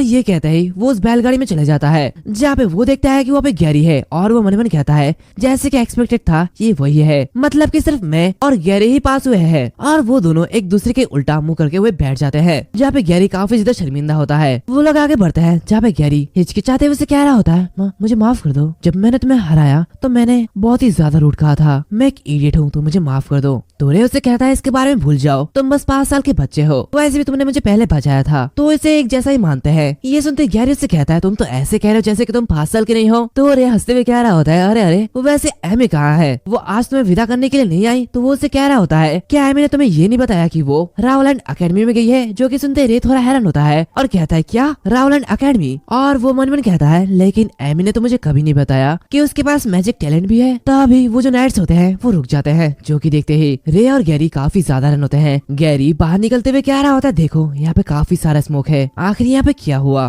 तभी विनफोर्ड चिल्लाते हुए कह रहा होता है हमारे सामने कौन है? ये अवेरेन अकेडमी का नाइट ग्रुप है, तो प्लीज अपना नाम बताओ। तभी हम देखते हैं कि उस फॉग के अंदर से एक लेडी बाहर निकलती है, जो कि कह रही होती प्लीज मेरी मदद करो, मैं नोटेस गिल्ड की एडवेंचरर हूँ वार्डेक। तो वेरनाडो उसे पकड़ते हुए कह रहा होता है क्या हुआ बताओ। तो वार्डेक कहती है हमारी टीम के ऊपर अटैक हुआ और वो शैडो बीस्ट थे। जो कि देखते ही वेरनाडो कह रहा होता है क्या शैडो बीस्ट? आखिर इस तरह की चीजें क्यों पैर हुई? यहाँ रास्ते में हमारा किसी जानवर से सामना नहीं हुआ। तो डेलवर्ट कह रहा होता है शायद उन बीस्ट ने हमारे ऑरा को फील कर लिया होगा, इसीलिए शायद वो हमारे पास नहीं आए। तो वैनफोर्ड उससे कह रहा होता है हम रेनी सिटी की ओर जा रहे हैं, अगर तुम कहीं आसपास जाओगे तो हम तुम्हें छोड़ सकते हैं। तो वार्डेक कह रही होती है थैंक यू, मुझे बस रेनी सिटी छोड़ देना। तो रे कह रहा होता है क्या रेनी सिटी? क्या हम नाइट अकेडमी में नहीं जा रहे हैं? थोड़े से कहता है पागल मत बनो, तुम्हारे जैसे बच्चे को फ्रंट लाइन में भेजने का क्या फायदा? जो कि सुनते रे कहता है क्या फ्रंट लाइन? वैनवुड कहता है हाँ, चूंकि अवेरियन नाइट अकेडमी बॉर्डर पर प्लेस्ड एक किला है, इसलिए वहाँ पे किसी भी टाइम वार होने की पॉसिबिलिटीज है। तो तुम लोगों को रेनी टाउन में 10 साल तक ट्रेनिंग करने की जरूरत होगी, और जब तुम बेसिक कॉम्बैट स्किल सीख जाओगे तब तुम फ्यूचर में अवेरियन नाइट अकेडमी में अपने स्किल को डेवलप कर पाओगे। जो कि सुनते रे काफी हैरान होता है और मन कहता है क्या 10 साल? एक ड्रैगन के लिए 10 साल ज्यादा मायने नहीं रखता, लेकिन इंसानी लाइफ ये लंबा नहीं होता, और मैं नहीं जानता कि डैड इतने देर तक जिंदा रह पाएंगे कि नहीं। इसी के साथ वो लोग आगे बढ़ने लगते हैं। गैरी मन कह रहा होता है क्या सिर्फ ये आर्चरी सर्वाइव कर पाया है? मुझे याद है कि रे के फादर के ऊपर नेदर शैडो बीस्ट ने अटैक किया था, और जब नाइट्स ने नेदर शैडो बीस्ट के बारे में सुना तो उनके चेहरे पीले हो गए। तो मैं ऐसा सोच भी नहीं सकता कि अगर वो हमारे रास्ते में पड़ जाए तो हम उनका सामना कैसे करेंगे। दूसरी तरफ रे काफी ज्यादा घबराया हुआ होता है कि तभी उनके सामने वही बीस्ट आ जाते हैं। ये देखते वैनफोर्ड अपने सभी लोगों से कह रहा होता है सभी लोग ध्यान दो, जल्दी कॉम्बैट मोड में एंटर करो, हमारे सामने एक बिग फेलो है और उनके सामने बड़े बड़े नेदर शैडो बीस्ट होते हैं। एंड इसी के साथ साथ ये जो एपिसोड होता है ये यहाँ पर खत्म होता है। उम्मीद है तुम लोगों को ये एपिसोड काफी अच्छा लगा होगा, और अगर मेरी बात करो तो मुझे ये सीरीज काफी अच्छी लगी क्योंकि इसकी स्टोरी बहुत ही ज्यादा बेटर है। एंड गाइस ये एक मानवा है और इसके ज्यादा चैप्टर भी नहीं है, तो इसके सिर्फ 2 ही एपिसोड आएंगे। तो फटाफट इसे लाइक शेयर सब्सक्राइब करो और ज्यादा से ज्यादा लोगों तक शेयर करो, क्योंकि मैंने इस वीडियो पर काफी ज्यादा मेहनत की है। उसी के साथ मेरी तबीयत थोड़ी सी खराब है, तो शायद अगर वॉइस ठीक नहीं आए तो माफ कर देना। तो मिलते हैं अगले वीडियो में, तब तक के लिए बाय बाय। हम देखते हैं उन नाइट्स के सामने बड़े बड़े बीस्ट होते हैं, जो कि देखते ही विनफोर्ड कह रहा होता है ये फॉलन किंग बियर है। इसी के साथ ये नेदर शैडो बीस्ट से इन्फेक्टेड है, और वो जो बीस्ट होते हैं वो उन पर अटैक कर देते हैं। जो कि देखते ही विनफोर्ड कहता है लड़ने के लिए तैयार हो जाओ। तभी अचानक से एक बीस्ट वेरनाडो के पीछे से एक स्नेक अटैक करता है। जो कि देखते ही वेरनाडो काफी ज्यादा घबरा जाता है। वो मन ही मन कह रहा होता है नहीं मैं इसे डॉच नहीं कर सकता। तभी अचानक वहाँ पे रे आ जाता है और उस बीस्ट को मार डालता है। जो कि देखते ही वेरनाडो उन दोनों से कह रहा होता है नाइसली, काफी अच्छा वर्क किया तुम दोनों ने, चलो अब खुद को प्रोटेक्ट करो। ये सुनते दोनों ही लड़ने के लिए तैयार हो जाते हैं, लेकिन वो बड़ा बेस्ट वो बिल्कुल भी हिल नहीं रहा होता है। जो कि देखते ही डेलवर्ट कह रहा होता है आखिर ये बड़ा बेस्ट क्यों नहीं हिल रहा। तो विनफोर्ड कह रहा होता है मुझे नहीं पता, ऐसा लगता है कि वो किसी का इंतजार कर रहा है। दूसरी तरफ गैरी वो 2 बीस्ट से लड़ रहा होता है, लेकिन वो जो बीस्ट होते हैं वो उस पे भारी पड़ रहे होते हैं। तभी रे आके उसकी मदद करता है और उससे कह रहा होता है ध्यान से, ये फॉलन वियर की पावर डीमन वुल्फ से भी ज्यादा है। तभी अचानक वो जो बड़ा सा बीस्ट होता है वो उन पे अपना रोअर अटैक करता है, जिसके पावर की वजह से सभी पीछे घसीटते हुए जा रहे होते हैं। गैरी ये देखते हुए कहता है आखिर ये कैसी पावर है। तो रे मन ही मन कह रहा होता है इसकी पावर ये काफी ज्यादा डरावनी है। तभी वो फॉलन बियर किंग उनकी तरफ इशारा करता है। ये देखते ही विनवुड कह रहा होता है वो सिर्फ वहाँ पे खड़ा है। तो वेनार्डो उस बीस्ट से लड़ते हुए कह रहा होता है आखिर यहाँ पे क्या हो रहा है। तभी वो बीस्ट कहता है तुम लोग कभी भी डार्कनेस को नहीं हरा सकते, डार्कनेस इस पूरे कॉन्टिनेंट पर कब्जा कर लेगी। ये देखते वेनार्डो काफी ज्यादा रन होता है और कहता है क्या ये बोल सकता है। वो बीस्ट कहता है तुम लोगों का हारना ये तय है, इसके अलावा तुम जरूर मरने वाले हो। ये देखते रे काफी ज्यादा डर जाता है। तभी डेल्वर्ट कहता है आखिर इसके कहने का क्या मतलब है। वेनार्डो कहता है मुझे नहीं पता, लगता है ये हमें धमकाने की कोशिश कर रहा है। तभी वो जो बीस्ट होता है वो उड़ते हुए वहाँ से चले जाता है। तो डेल्वर्ट कहता है क्या वो चले गया। विनवुड कहता है हम काफी ज्यादा लकी है कि उस कमीने ने हमसे लड़ना नहीं चुना, नहीं तो हमारा बचना मुश्किल था। दूसरी तरफ इतने सारे बीस्ट को मारने के रिवॉर्ड के तौर पे रे को नोवाइस रैंक बीस्ट कोर मिला। सिस्टम उसे कह रहा होता है क्या वो इसे ऑब्जर्व करना चाहेगा, लेकिन रेस पे ध्यान नहीं देता और वो मन में कह रहा होता है अभी अभी इस बीस्ट ने जो भी बोला क्या ये मेरे लिए था। तभी विनफोर्ड उन दोनों के पास आते हुए कह रहा होता है रे और गैरी तुम दोनों ने काफी अच्छा किया, मुझे लगता है कि फ्यूचर में तुम दोनों क्वालिफाइड नाइट बनोगे। तो रे उससे कह रहा होता है लॉर्ड नाइट क्या आप सभी का सामना इस तरह की बात करने वाले बीस्ट से अधिकतर होता रहता है। तो विनफोर्ड कह रहा होता है नहीं ऐसा बिल्कुल नहीं है, हमारा सामना कभी भी नेदर शैडो बीस्ट से नहीं हुआ है और ये हमारा फर्स्ट टाइम था जब हमारा सामना इससे हुआ। उसी के साथ वो रे को देखता है और मन मन कह रहा होता है आखिर ये बच्चा ये इतना शांत क्यों है। उसी के साथ इसकी परफॉर्मेंस इसकी उम्र से काफी ज्यादा परे है।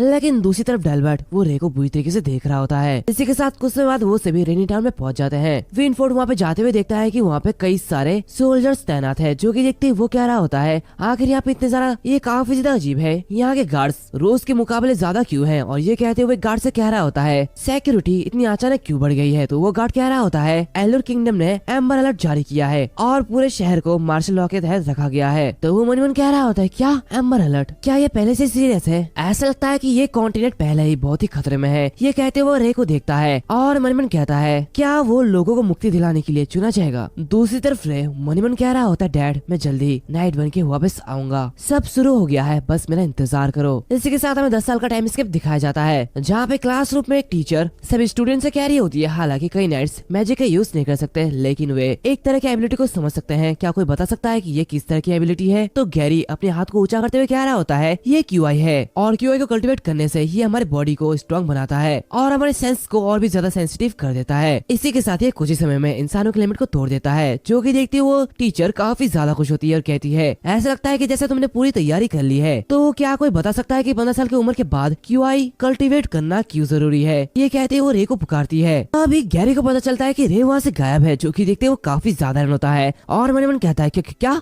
वो कहाँ चले गया। इसी के साथ वो बहाना बनाते हुए कह रहा होता है वो तो बाथरूम गया है। तो टीचर नेस्लेविया से पूछती है, तभी नेस्लेविया खड़ी होती है और कहती है क्योंकि क्यूआई कल्टीवेट करने से बाद में हमारे बॉडी पर बहुत ही ज्यादा बोझ पड़ेगा, तो इसीलिए बाद में हमारी बॉडी पे काफी ज्यादा बोझ पड़ेगा और 15 साल की उम्र के बाद इटरनल ऑर्गन्स डेवलप होके मैचर होने लगती है और अगर इस टाइम से कल्टीवेट करना शुरू किया जाए तो बॉडी को नुकसान नहीं पहुंचती। इसी के साथ वो भी गैरी की सीट की तरफ देख रही होती है। फिर सीन चेंज होता है, हम देखते हैं कि गैरी एक जंगल में अपने पेट यानी कि नोवा के साथ बीस्ट हंट कर रहा होता है। उसी के साथ उसका जो बीस्ट होता है नोवा वो काफी इजीली उस बड़े बीस्ट को मार देता है और रे को नोवा रैंक बीस्ट कोर मिलता है। इसी के साथ रे उसे ऑब्जर्व कर लेता है और नोवा को वापस भेजते हुए कह रहा होता है चलो आज ये खत्म हो चुका है, अगर मुझे जाने में और देरी हुई तो शायद कुछ लोग पागल हो जाएंगे। तभी अचानक उसके पीछे से विनफोर्ड आता है और उसे कह रहा होता है ये तो अनएक्सपेक्टेड था, मैं बस सोच रहा था कि मैं पहले जाके किससे मिलूं लेकिन तुम मिल गए। वैसे ये बुरा नहीं है, इतनी ज्यादा स्ट्रिक्ट सिक्योरिटी होने के बाद भी तुम वहाँ से बाहर निकलने में कामयाब रहे, क्योंकि देखते ही रे भी काफी खुश होता है और उसके साथ आगे बढ़ने लगता है। विनफोर्ड उससे कह रहा होता है 10 साल हो चुके हैं और तुम काफी ज्यादा लंबे हो चुके हो। तो रे कह रहा होता है लेकिन तुम अब भी वैसे हो, यहाँ तक कि तुम्हारे चेहरे पे कोई एक झुर्रियां भी नहीं आई है। वैसे मुझे सच में नहीं पता कि तुम्हारी एज कितनी है। तो विनफोर्ड हंसते हुए कह रहा होता है अरे ये एक सीक्रेट है, वैसे मैंने तुम्हारे पर्सनल टीचर से सुना था कि तुम हाल ही में अक्सर बीस्ट को हंट करने के लिए छिपकर निकल जाते हो, ऐसा लगता है कि आज की हार्वेस्ट काफी ज्यादा अच्छी हुई। तो रे कह रहा होता है हाँ वैसे भी अगर एम्बर अलर्ट हाल में नहीं हटाया गया होता तो मेरे लिए छिपकर बाहर निकलना काफी ज्यादा मुश्किल होता। तो विनफोर्ड आगे बढ़ते हुए कह रहा होता है वैसे हाँ रे मैं तुम्हारे घर गया था, जो कि सुनते ही रे रुक जाता है। विनफोर्ड उससे कहता है तुम्हारे डैड की बीमारी अभी भी उतनी ज्यादा सीरियस नहीं हुई, तुम्हारी मॉम उनकी देखभाल कर रही है, उन्होंने मुझे ये तुम्हें बताने के लिए कहा था, तो तुम्हें चिंता करने की कोई भी जरूरत नहीं है। ये देखते रे शांत होते हुए से कह रहा होता है थैंक यू और वो मन कहता है पिछले 10 सालों में चाहे हवा चल रही हो या फिर बारिश हो रही हो मैंने कड़ी मेहनत की, लेकिन मैंने फिर भी कोई भी नया स्किल अवेकन नहीं किया, सब कुछ बिल्कुल वैसे ही है जैसा कि शुरुआत में था। तभी विनफोर्ड उसे पकड़ते हुए कह रहा होता है चलो हम एक साथ चलते हैं, वैसे खुश हो जाओ, कल वो दिन होगा जब तुम लोग ओवेरन एकेडमी में जाओगे।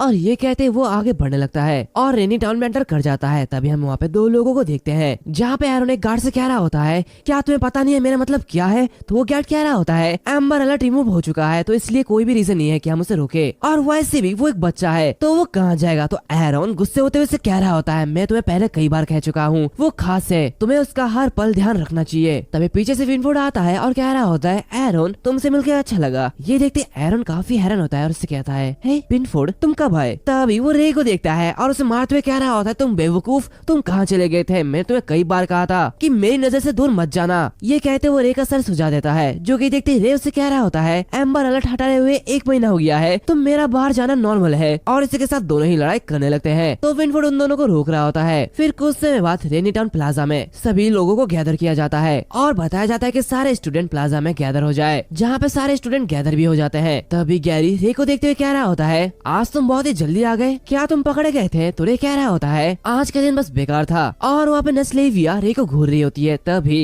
लैंसी सभी लोगों से कह रहा होता है मैं अटेंडेंट लैंसी हूँ और कल मैं तुम लोगों को ओवेरन नाइट एकेडमी में ले जाऊंगा। ये जर्नी 7 दिन की होगी और अगर तुम लोग कोई भी एक्सीडेंट नहीं चाहते तो मेरे ऑर्डर को फॉलो करना। दूसरी तरफ एक गार्ड विनफोर्ड से कह रहा होता है लॉर्ड विनफोर्ड क्या आपने इस बार रूट को तय कर लिया है? तो विनफोर्ड कह रहा होता है हाँ इस बार हम स्वैम्प रूट को चुनने वाले हैं। ये देखते ही वो गार्ड काफी ज्यादा हैरान होता है और कहता है क्या स्वैम्प रूट, क्या ये बच्चों के लिए जल्दी नहीं है? तो विनफोर्ड कह रहा होता है अगर वो नाइट बनना चाहते हैं तो उन्हें टेस्ट को पास करना होगा। फिर हमें अगले दिन रेनी टाउन का एंट्रेंस का सीन दिखाया जाता है, जहाँ पे सभी लोग जाने के लिए तैयार हो जाते हैं और आगे बढ़ने लगते हैं। वहाँ पे काइल कह रहा होता है हमने टेलीपोर्ट डिवाइस का यूज क्यों नहीं किया, क्या हम टेलीपोर्ट डिवाइस के जरिए सीधे अपने डेस्टिनेशन तक नहीं पहुँच सकते थे? तो दूसरा बंदा कह रहा होता है अगर हम टेलीपोर्ट का यूज करते तो हम साफ रूप से काफी दूरी से बच सकते थे। तभी डैन उन लोगों से कह रहा होता है बेवकूफों का एक ग्रुप, ऑफ कोर्स ऐसा इसलिए है क्योंकि ओवेरन नाइट एकेडमी के पास कोई भी टेलीपोर्ट डिवाइस नहीं है। तो काइल कहता है क्या इसका मतलब ये नहीं है कि हम रोलैंड एकेडमी के बराबर भी नहीं है? रोलैंड एकेडमी के पास ये डिवाइस है लेकिन क्या हम इसे अफोर्ड नहीं कर सकते? तभी नस्लेविया हंसते हुए उन लोगों से कह रही होती है ऐसा लगता है कि तुम लोगों ने क्लासेस पर ध्यान नहीं दिया है, जो कि देखते वो दोनों काफी हैरान होते हैं। नस्लेविया उन लोगों से कह रही होती है ओवेरन नाइट एकेडमी ये बॉर्डर पर है, उन्हें न सिर्फ दुश्मन के अटैक का सामना करना पड़ता है बल्कि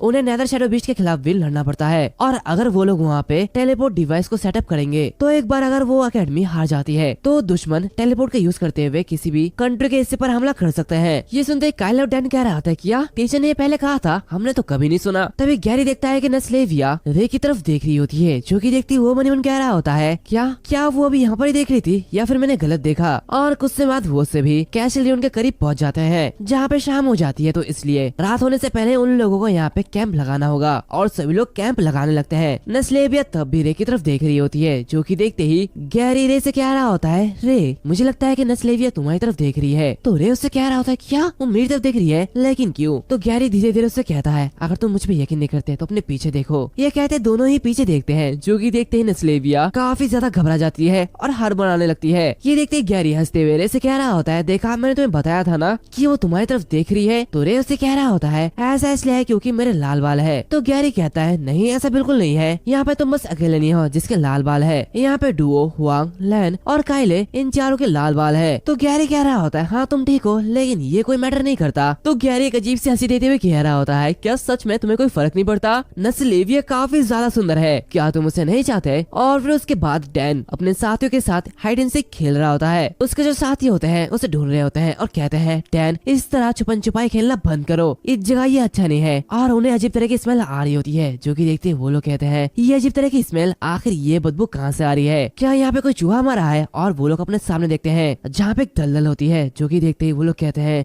आखिर ये चिपचिपी गंदगी ये क्या है, क्या ये एक दलदल है? तभी उनके पीछे लैंसी आता है और डरावने तरीके से उन दोनों से कहता है ये एक दलदल है, जो कि देखते ही उन दोनों के पसीने छूटने लगते हैं। लैंसी उन दोनों से कह रहा होता है अगर तुम नहीं चाहते कि इस दलदल के कीड़े तुम लोगों के पैर को काट जाए और तुम्हें खा जाए तो मेरा सजेशन ये रहेगा कि तुम लोग जल्दी अपने कैंप को बनाओ और सो जाओ। फिर उसके बाद रात हो जाती है, जहाँ पे हम देखते हैं कि रे चुपके से बाहर निकल गया होता है और वो मन मन कहता है ये बुरा नहीं है, लकीली डिनर टाइम का फायदा उठा के मैं यहाँ से बाहर निकलने में कामयाब रहा और मुझे इस गाइडिंग नाइट से बचना भी नहीं पड़ा। तभी अचानक उसका हाथ खींच लेता है, जो कि देखते वो काफी हैरान होता है। वो देखता है कि वहाँ पे नस्लेविया है। नस्लेविया उससे कह रही होती है रे बहुत देर हो चुकी है, तुम ये कहाँ पे जा रहे हो? तो रे कहता है मैं बीस्ट को हंट करने के लिए जा रहा हूँ। नस्लेविया उससे कहती है क्या बीस्ट को हंट करने करने के लिए, क्या तुम पागल तो नहीं हो गए हो? ये जगह रेनी टाउन से काफी ज्यादा अलग है। अगर तुम्हारे सामने कोई इंटरमीडिएट रैंक का बीस्ट आ गया तो तुम क्या करोगे? क्या तुम जानते हो कि यहाँ तक कि नाइट भी तुम्हें बचा नहीं सकते? तो रे उसका हाथ हटाते हुए कह रहा होता है, चिंता करने की कोई भी जरूरत नहीं है, मैं पहले भी इंटरमीडिएट रैंक के बीच से निपट चुका हूँ, तो इसमें मुझे कोई भी दिक्कत नहीं आएगी। और ये कहते हैं वो आगे बढ़ जाता है, जो कि देखते नस्लेविया हैरान होती है और मन मन कहती है, रे ये लड़का काफी ज्यादा अजीब है। और कुछ समय बाद सुबह हो जाती है,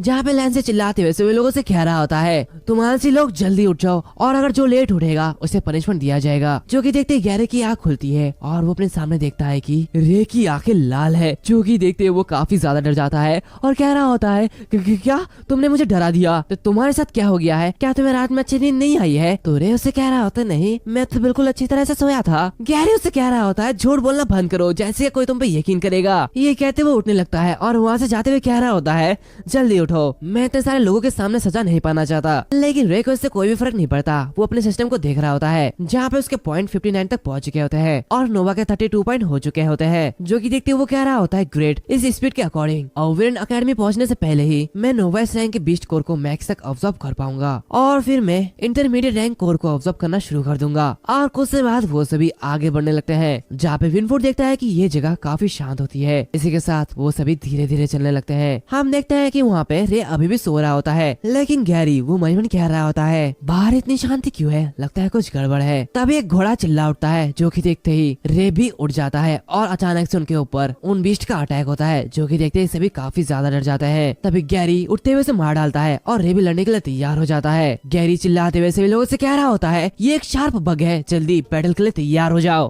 तभी और एक शार्प बग उस लड़की पर अटैक करता है, लेकिन गैरी उसे बचा लेता है। ये देखते ही सभी लोग डर जाते हैं। गैरी कह रहा होता है, शार्प बग हमेशा ग्रुप में अपेयर होते हैं, तो यहाँ पे और भी ज्यादा बग्स आने वाले हैं, तो जल्दी तैयार हो जाओ। और इसी के साथ सभी तैयार हो जाते हैं और सभी बाहर निकल जाते हैं। जहाँ पे काइल कह रहा होता है, चलो देखते हैं कौन ज्यादा बग को मारता है। ये देखते ही रे अपने ड्रैगन आई को एक्टिवेट करता है और कह रहा होता है, ये सभी तो कुछ ज्यादा एक्साइटेड हो रहे हैं, ये तो बस नोवा रैंक के बीस्ट है, इसमें चिंता करने की कोई भी बात नहीं है। तभी वो देखता है कि ऊपर वो सारे नाइट्स उन्हें देख रहे होते हैं। जो कि देखते ही रे मन मन कह रहा होता है, वो सारे नाइट हमें देख रहे हैं, मतलब मैं समझ चुका हूँ, वो हमारे टेस्ट ले रहे हैं। इसी के साथ वो अंदर जाने लगता है। जो कि देखते ही डैनो से कहता है, हे तुम कहाँ पे जा रहे हो? तुम हमारे फॉर्मेशन को तोड़ रहे हो। तो रे आलस लेते हुए कह रहा होता है, ये बस एक नोवा रैंक के बीस्ट है, तो तुम्हें मेरी हेल्प की कोई भी जरूरत नहीं होगी। वो ऐसे भी तुम्हारे पास एग्जैक्ट नंबर है, तो तुम्हें चिंता करने की कोई भी जरूरत नहीं है। इसी के साथ वो अंदर जाके सोने लगता है। तो रे को देखते विलेन से कह रहा होता है, उसे देख लगता है कि उसे जरूर रेड बेल्ट मिलेगा। तो दूसरा नाइट कहता है, मुझे लगता है कि वो डर गया होगा। तभी और एक नाइट कह रहा होता है, देखो उस लड़के को, उसकी परफॉर्मेंस काफी अच्छी है। और सभी गैरी को देख रहे होते हैं। जो कि देखते एक नाइट कह रहा होता है, जरूर उसे व्हाइट बेल्ट मिलेगा। तभी विनफुड कहता है, देखो और एक बच्चा, हालांकि वो अटैक कम करती है, लेकिन उसके पास एक एक्स्ट्रा ऑर्डिनरी इंसाइट है, और वो नस्लेविया को देख रही होती है, जो कि काफी अच्छा लड़ रही होती है। तभी वहाँ पे अचानक से एक धमाका होता है और अंदर से एक बड़ा सा बीस्ट बाहर निकलता है। ये देखते ही सभी लोग डरने लगते हैं। तभी वो जो बीस्ट होता है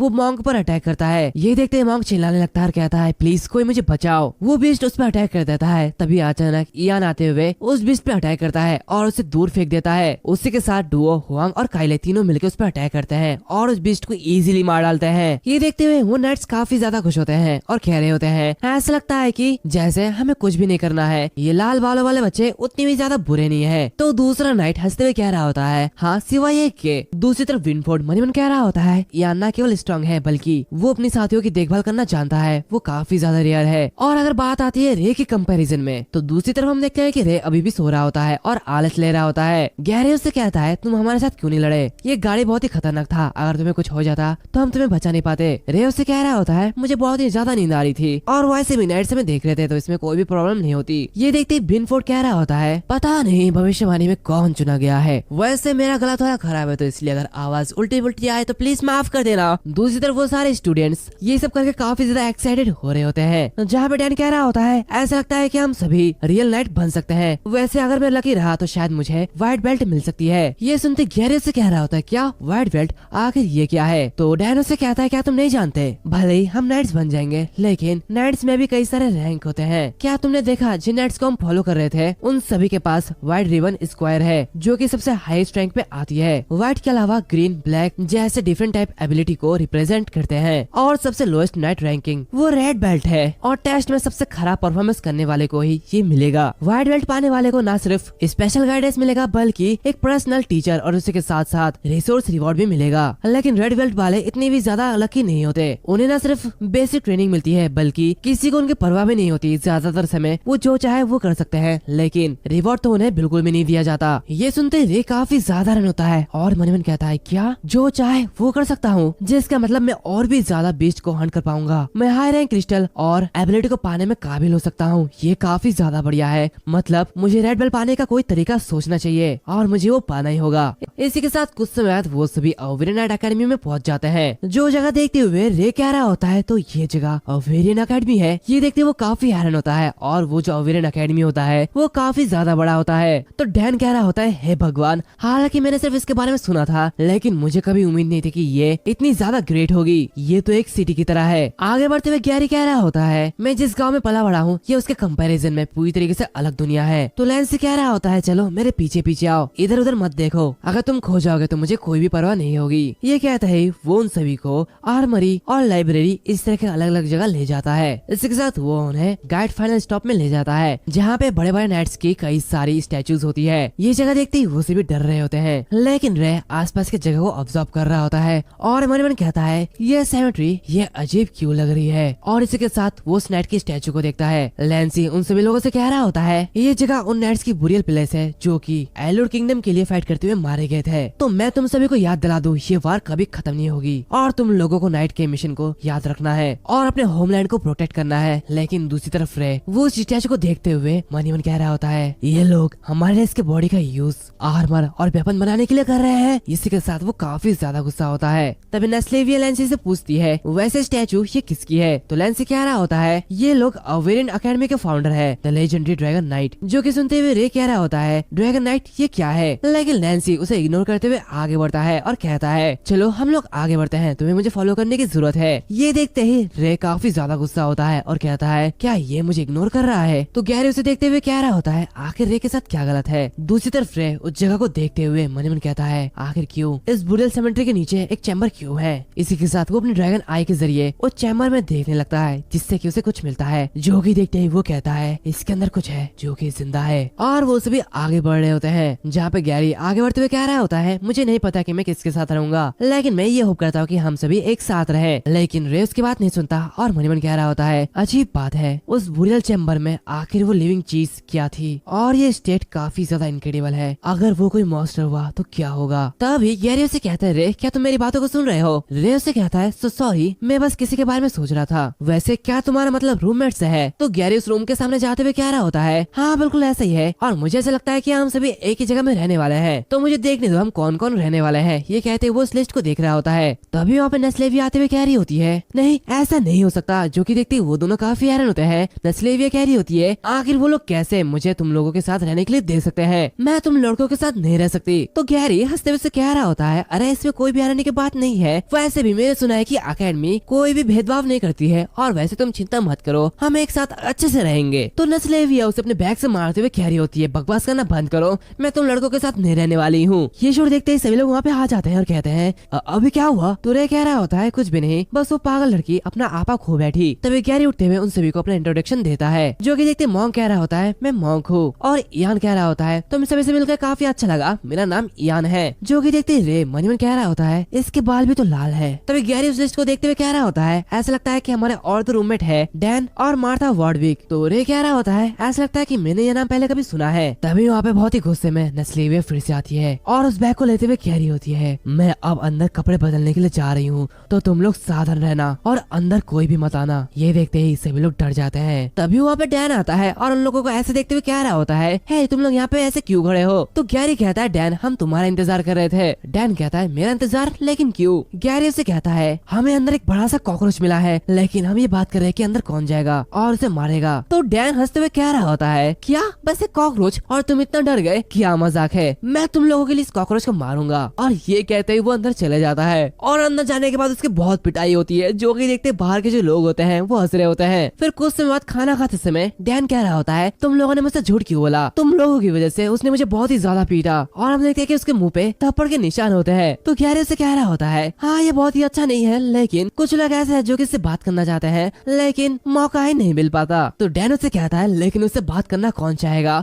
वो तो एक चुड़ैल है। तभी नेस्लेविया नस्लेविया उन लोगों की बात सुन लेती है और चिल्लाते उन लोगों से कह रही होती, क्या तुमने क्या कहा और तुम लोग किस बारे में बात कर रहे हो। ये देखते ही वो सभी काफी ज्यादा डर जाते हैं। गैरी कह रहा होता है, हाँ हमने तो कुछ भी नहीं कहा। तो नस्लेविया उन लोगों से कहती है, तुम लोग अभी भी खा रहे हो, जल्दी असेसमेंट शुरू होने वाला है, क्या तुम लोगों ने इसके बारे में सुना नहीं। तो गैरी कह रहा होता है, क्या ये असेसमेंट नाइट बेल के लिए है। वैसे हाँ मैंने इसके बारे में सुना तो है, लेकिन इससे खाने का क्या लेना देना। तो गैरी कहता है, वैसे भी ये सब कुछ फ्री है। और ये कहते वो दोनों बुक्कर की तरह खा रहे होते हैं। तभी वहाँ पे अविरन अकेडमी के 2 लोग आते हैं और उन लोगों को इस तरीके से खाते हुए देख कह रहे होते हैं, देखो इन गरीब लोगों को कैसे बुरी तरीके से खा रहे हैं, जैसे कि इन लोगों ने पहले कभी नहीं खाया हो। कोई बात नहीं, वैसे भी ये लोग खाने के बाद शायद अपनी मॉम को ढूंढने के लिए वहाँ पे चले जाएंगे। और ये कहते वो दोनों इयान के पास आते हैं और उसका मजाक उड़ा रहे होते हैं। वो कहते हैं, देखो इसका शरीर तो हाथी जैसा है, लगता है कुर्सी अभी टूट जाएगी। वैसे ये काफी ज्यादा डिस्गस्टिंग है, ये सारे के सारे लाल सिर वाले शैतान इस रेनी सिटी में कैसे आए। जो कि देखते हुआन अपने डैगर को निकाल लेता है, लेकिन डुओ से रोक लेता है। वो दोनों लोगों को काफी ज्यादा बुरा भला कह रहे होते हैं। जो कि देखते मॉन्ग उठता है और कहता है, तुम लोग हद से ज्यादा बोल रहे हो, चुप रहो। तो वो लोग उसके पास आते हुए कह रहा होता है, क्या तुम हमें धमकाने की कोशिश कर रहे हो। और वो उसका भी मजाक उड़ाने लगते हैं। यानो से कहता है, मॉन्ग कोई बात नहीं, ये सब कुछ ठीक है। उसे ऐसा करते हुए देख वो बंदा उससे कहता है, लगता है तुम समझदार हो, तो मैं तुम्हें बता दूं फ्यूचर में अगर तुम लोग हमें देखो तो हमारे करीब आने की कोशिश भी मत करना। तभी अचानक से कोई इसके चेहरे के ऊपर चिकन फेंक देता है, जो कि इसे बहुत ही बुरी तरीके से लगती है। और वो चिल्लाते हुए कहता है, आखिर ये कौन है और ये किसने किया। तभी अचानक रे वहाँ पे आते हुए उसके चेहरे को टेबल से दबा देता है और उसके हाथ को मोड़ देता है। ये देखते उसका साथी काफी ज्यादा घबरा जाता है। वो कहता है, तुम ऐसा कैसे कर सकते हो। वो जो बंदा है वो कहता है, मुझे जाने दो। जो कि देखते उसका साथी चिल्लाते हुए कह रहा होता है, प्लीज कोई हमें बचाओ, यहाँ पे कमीना पागल हो गया है। तभी इयान रे के पास आते हुए कह रहा होता है, रे थैंक यू, लेकिन उन्होंने मुझे हर्ट नहीं किया है। तो गैरी और नस्लेविया भी कह रही होती है, इस चीज को बड़ा मत करो, नाइट्स हमें देख रहे हैं। तो रे कह रहा होता है, मुझे इसकी कोई भी परवाह नहीं है। तभी लैंसी पे आते हुए कह रहा होता है, रे उसे जाने दो, लेकिन रे उसकी बात को नहीं सुनता। लैंसी फिर से कहता है, रे तैलोन मैं तुम्हें ऑर्डर देता हूँ, उसे जाने दो। लेकिन रे अब भी उसकी बातों को इग्नोर करता है और इयान से कह रहा होता है, इयान क्या तुम्हें पता है, एक चीज है जो कि मैं बचपन से जानता हूँ, अगर कोई तुम्हारे सिर के ऊपर चढ़ के तुम्हें बुली करने की कोशिश करे तो तुम्हें उससे उसका रंग दिखाना चाहिए। और ये कहते ही वो उस बंदे का हाथ मोड़ देता है। ये देखते सभी लोग घबरा जाते हैं। रे उसे छोड़ते हुए इयान से कह रहा होता है, देखो अगर तुम उन्हें सबक सिखाओगे तो वो अपना सबक सीख लेंगे। तभी लैंसी उसके पास आते हुए कह रहा होता है, रे तैलोन तुमने मेरा ऑर्डर क्यों नहीं माना। तो रे उससे कहता है, मुझे माफ करना नाइट लॉर्ड, मेरे कान में तुम्हारे जैसे हैं, उसमें कुछ दिक्कत है, इसलिए मैं सिर्फ वही बातें सुनता हूँ जो कि मैं सुनना चाहता हूँ। और ये कहते वो फिर से खाना खाने लगता है। जो कि देखते ही लैंसी काफी ज्यादा गुस्सा होता है और कह रहा होता है, रे तैलोन मैं जरूर बदला लूंगा। और कुछ समय में वहाँ पे वो तीनों नाइट्स भी आ जाते हैं, जहाँ पे बेनफोर्ड सभी लोगों से कह रहा होता है, आप सभी लोग चुप हो जाओ। तो चलो अविरन अकेडमी में कुछ डीन्स को इनवाइट करते हैं, जो कि 6 एल्डर है। ये देखते ही रे मन कह रहा होता है, ये 6 लोगों की ऑरा ये काफी ज्यादा स्ट्रॉन्ग है, ये बिल्कुल उन लोगों की तरह लग रहा है जिन्होंने मुझे मारा था। विनफोर्ड उन सभी लोगों से कह रहा होता है, आज 6 एल्डर के विटनेस के तहत आप सभी के लिए नाइट असेसमेंट एक नए दौर को कंडक्ट कर रही है। इस बार का असेसमेंट रिजल्ट, इसमें हम सभी को अलग अलग रंग के नाइट बेल्ट देंगे। शायद किसी ने पहले इसके बारे में सुना हो। अगर तुम्हारा परफॉर्म बेकार होता है तो तुम्हें रेड बेल्ट मिलेगा, जिसका मतलब तुम फेल हो। लेकिन आज मैं तुम लोगों को बताना चाहता हूँ कि भले तुम्हें रेड बेल्ट मिले, लेकिन ऐसा पॉसिबल हो सकता है कि फ्यूचर में तुम्हें कोई बड़ा प्लेस मिले। और तुम लोगों को यकीन करने की जरूरत है, क्योंकि तुम लोगों को 5 साल की उम्र में चुना गया है, तो तुम लोग नॉर्मल लोगों के कंपैरिजन में और भी ज्यादा टैलेंटेड हो। जो कि सुनते हुए रे मनीमन कह रहा होता है, ये बंदा काफी अच्छी स्पीक देता है, लेकिन मुझे ये जानना है कि जब मुझे रेड बेल्ट मिलेगी तो इसका एक्सप्रेशन कैसा रहेगा। तभी विनफोर्ड कहता है, लैंसी मैं इसे तुम पर छोड़ता हूँ। तो लैंसी कहता है, चिंता मत करो, मैं अपनी ड्यूटी अच्छे से करूंगा। और ये कहते ही वो रे को देख रहा होता है। वो सभी लोगों से कह रहा होता है, इस बार 5 डिफरेंट स्टेज होगी और ये डिफरेंट स्टेज तुम्हारी नाइट्स की ओवरऑल एबिलिटी को दर्शाएगी। तो इन स्टेज के नाम stone of power, blazing inferno, undetected passage, eye of precision और आखिरी में विल ऑफ ट्रूथ है। और पहला स्टेज स्टोन ऑफ टावर में होगा। ये कहते ही वो उन सभी को स्टोन ऑफ टावर में ले जाता है और वहाँ पे एक बड़े से स्टोन को दिखाते हुए कह रहा होता है, रूल्स काफी ज्यादा सिंपल है, तुम्हें बस इस बड़े से रॉक को पुश करके अपने गोल तक ले जाना है और जब तुम वहाँ पे पहुँच जाओगे तो तुम्हारा ये स्टेज पूरा हो जाएगा। हर किसी के पास 2 मौके होंगे। अगर पहला ट्राई फेल हो जाता है तो दूसरे मौके पे तुम्हें ये दस्ताने पहनने होंगे। जो कि देखते गैरी रे से कह रहा होता है, इसे देख लगता है कि ये सच में काफी ज्यादा आसान है ना। तो गैरी कहता है, हाँ ये बस एक गेक का टुकड़ा है, लेकिन मुझे लगता है कि कोई नहीं चाहता कि मैं इस एग्जाम को पास करूं। तो गैरी कहता है, क्या तुम्हारा मतलब क्या है। तभी लैंसी कहता है, इस टेस्ट के शुरू होने से पहले मैं तुम सभी को बता दूं कि इस टेस्ट का प्रोक्टर होने के नाते मैं रे तालिन को पार्टिसिपेंट से रिजेक्ट करता हूँ। ये सुनने के बाद गैरी और नस्लेविया दोनों ही काफी ज्यादा रन होते हैं। नस्लेविया कह रही होती है, ये बिल्कुल भी फेयर नहीं है, आखिर रे इस टेस्ट को क्यों नहीं दे सकता।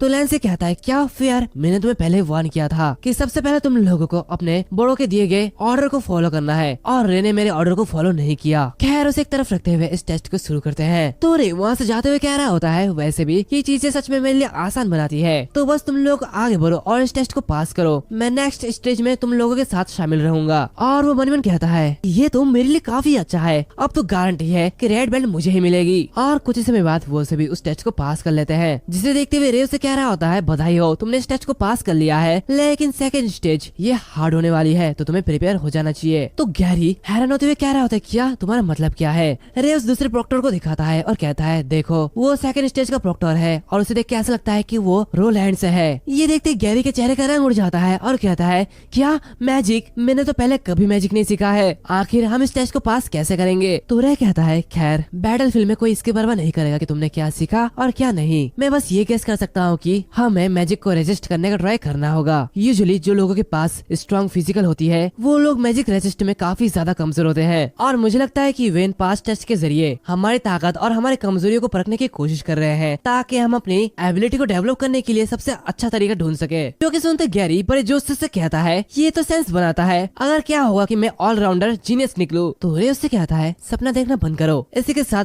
स्टेज 2 ब्लेजिंग इन्फर्नो शुरू हो जाती है, जहाँ पे हम देखते हैं कि गैरी 57 सेकंड तक टिकता है। जो कि देखते रे कहता है ये उतना बुरा नहीं है, तुम काफी टाइम तक टिके। गैरी कह रहा होता है धिक्कार है, मैं बस 1 मिनट में टिक नहीं पाया। तो वो जो दूसरा बंदा होता है वो कहता है तुमने सच में काफी अच्छा किया। इसके साथ नस्लेविया की बारी आती है, जहाँ पे वो कह रही होती है ये एक इल्यूजन है, तुम मुझे डरा नहीं सकते, और उसे पता होता है कि ये एक इल्यूजन है, जहाँ पे उसके चारों तरफ आग लग गई होती है और उसके कपड़े भी जल रहे होते हैं। दूसरी तरफ ये सब देखते हुए बाहर के जो लोग होते हैं वो कह रहे होते हैं वाह ये तो 5 मिनट से भी ज्यादा टिक गई है, वो काफी अच्छी है। इसी के साथ वो भी इस टेस्ट को पास कर लेती है। अब आती है रे की बारी। रे मन ही मन कह रहा होता है 20 सेकंड ये मेरे लिए काफी होंगे, नहीं तुरंत हार मान लेना ही शायद मेरे लिए बेहतर होगा। उसे देखते हुए वहाँ के जो ऑडियंस होते हैं वो लोग कह रहे होते हैं देखो इसके तो लाल वाल है। दूसरी तरफ रे उसे इल्यूजन में चले जाता है, वो कह रहा होता है आखिर ये क्या चल रहा है। तभी वो अपने सामने देखता है जहाँ पे वो बड़ा सा ड्रैगन उसकी तरफ आ रहा होता है, और वो उसे निकल लेता है। ये देखते वो कहता है क्या क्या ये मैं हूँ। और इसी के साथ रे और वो प्रॉक्टर दोनों ही दूर छटक जाता है, जो कि देखते ही सभी लोग काफी ज्यादा हैरान होते हैं। वो प्रॉक्टर कह रहा होता है ये कर्स है, इसे रेड ड्रैगन के जरिए कर्स किया गया है। जो कि देखते ही वहाँ के सभी लोग घबरा जाते हैं। वो लोग कह रहे होते हैं क्या चल रहा है यहाँ पे,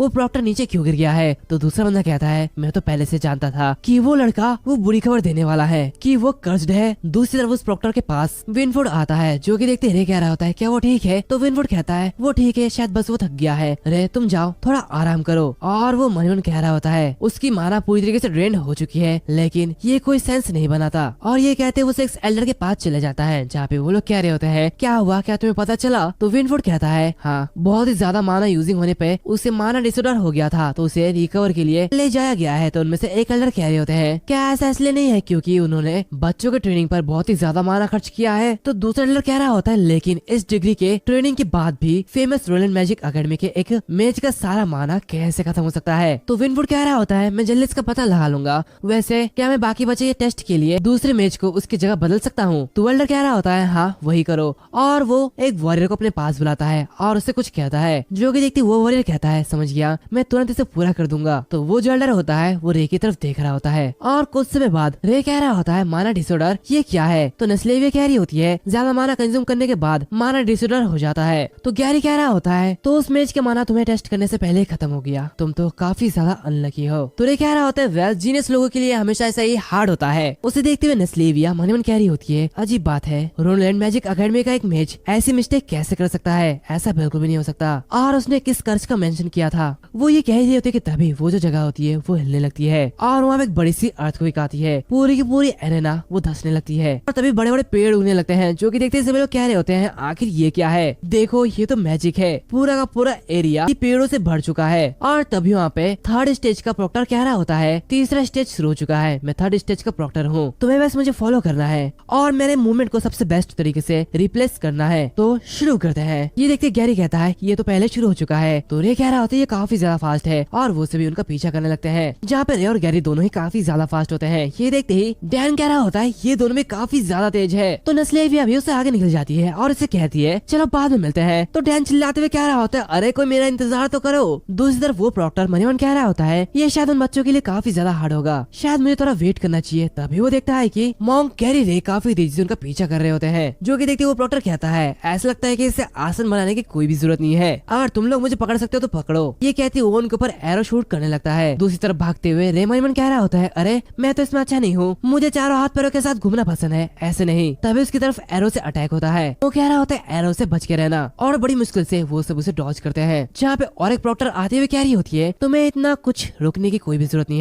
है ना, उनमें से बहुत सारे हैं तो तुम्हें तुम्हारी स्केल उठानी होगी, क्या तुम जानते हो। और ये वही प्रॉक्टर होती है जो कि उनपे एरो से शूट कर रही होती है। तो दूसरा प्रॉक्टर कह रहा होता है ये बच्चे काफी अच्छे हैं, तुम ये देख सकते हो। तो दूसरी प्रॉक्टर सभी लोगों से कह रही होती है बस वही खड़े मत रहो, उसको फॉलो करते रहो, नहीं तो तुम उसे खो दोगे। वैसे ठीक है, तुम सभी को एक एक बो को ग्रैब करना है। तो तुम्हारा टेस्ट स्टार्ट होता है और ये कहते वो भी वहाँ से चले जाती है, जो कि देखते ही सभी उन बो को पकड़ने लगते हैं। जहाँ पे रे कह रहा होता है क्या हम 4th स्टेज में जा रहे हैं। तो गैरी कह रहा होता है क्या वो हमारे बो की एक्यूरेसी टेस्ट करना चाहते हैं। तो नस्लेविया आगे बढ़ते हुए कह रही होती है मुझे भी यही लगता है, और वो सभी काफी तेजी से आगे बढ़ रहे होते हैं। वो प्रॉक्टर उन लोगों से कह रही होती है आगे तुम्हारा टारगेट सेटअप हो चुका है, उन 3 टारगेट को हिट करने के बाद तुम इस टेस्ट को पास कर लोगे। और इसी के साथ 4th स्टेज भी शुरू हो जाता है, जो कि आई ऑफ प्रेसिशन होता है। हम देखते हैं कि रे काफी ज्यादा पीछे होता है। वो मन कहता है मुझे रेड बेल्ट मिलने से कोई भी दिक्कत नहीं है, लेकिन मैं सबसे आखिर में नहीं आना चाहता। इसी के साथ वो अपनी ड्रैगन आई को एक्टिवेट करता है, और मन कह रहा होता है थोड़ा दिखावा करना ठीक होगा शायद। तभी वो देखता है कि वो एरो बहुत ही स्पीड से गैरी की तरफ बढ़ता है, जो कि देखते ही रे गैरी को दूर धकेल देता है। लेकिन वो अपने मन कह रहा होता है मैं इससे बच नहीं सकता। तभी कोई उस एरो को शूट करते हुए रे को बचा लेता है। ये देखते वो दोनों काफी हैरान होते हैं और कहते हैं ये एक सिंपल टेस्ट के लिए काफी ज्यादा स्ट्रॉन्ग नहीं है। तभी वहाँ पे वो लेडी आते हुए कह रही होती है क्या तुम लोग ठीक हो। तो गैरी खुश होते हुए कह रहा होता है हाँ हम बिल्कुल ठीक है, ये सच में काफी अच्छा शॉट था, थैंक यू। तो वो लड़की कह रही होती है इसके बारे में मेंशन मत करो, अगर मैं तुम्हारे पास नहीं होती तो ऐसा बिल्कुल भी नहीं होता, मुझे पूरा यकीन नहीं था कि मैं ये कर सकती थी या नहीं। तभी उस लड़की की तरफ बहुत सारे एरो आते हैं, जो कि देखते ही रे कह रहा होता है सावधान रहना। और वो आगे बढ़ते हुए मन कहता है ये बिल्कुल भी सही नहीं है, ये अभी हमारे पास आया है और वो क्यूआई में घिरा हुआ है, ये उन एरो से बिल्कुल अलग है जो प्रॉक्टर ने हम पर चलाए थे। और रे बड़ी मुश्किल से उन एरो को डॉज कर रहा होता है। और मन कहता है क्या कोई सचमुच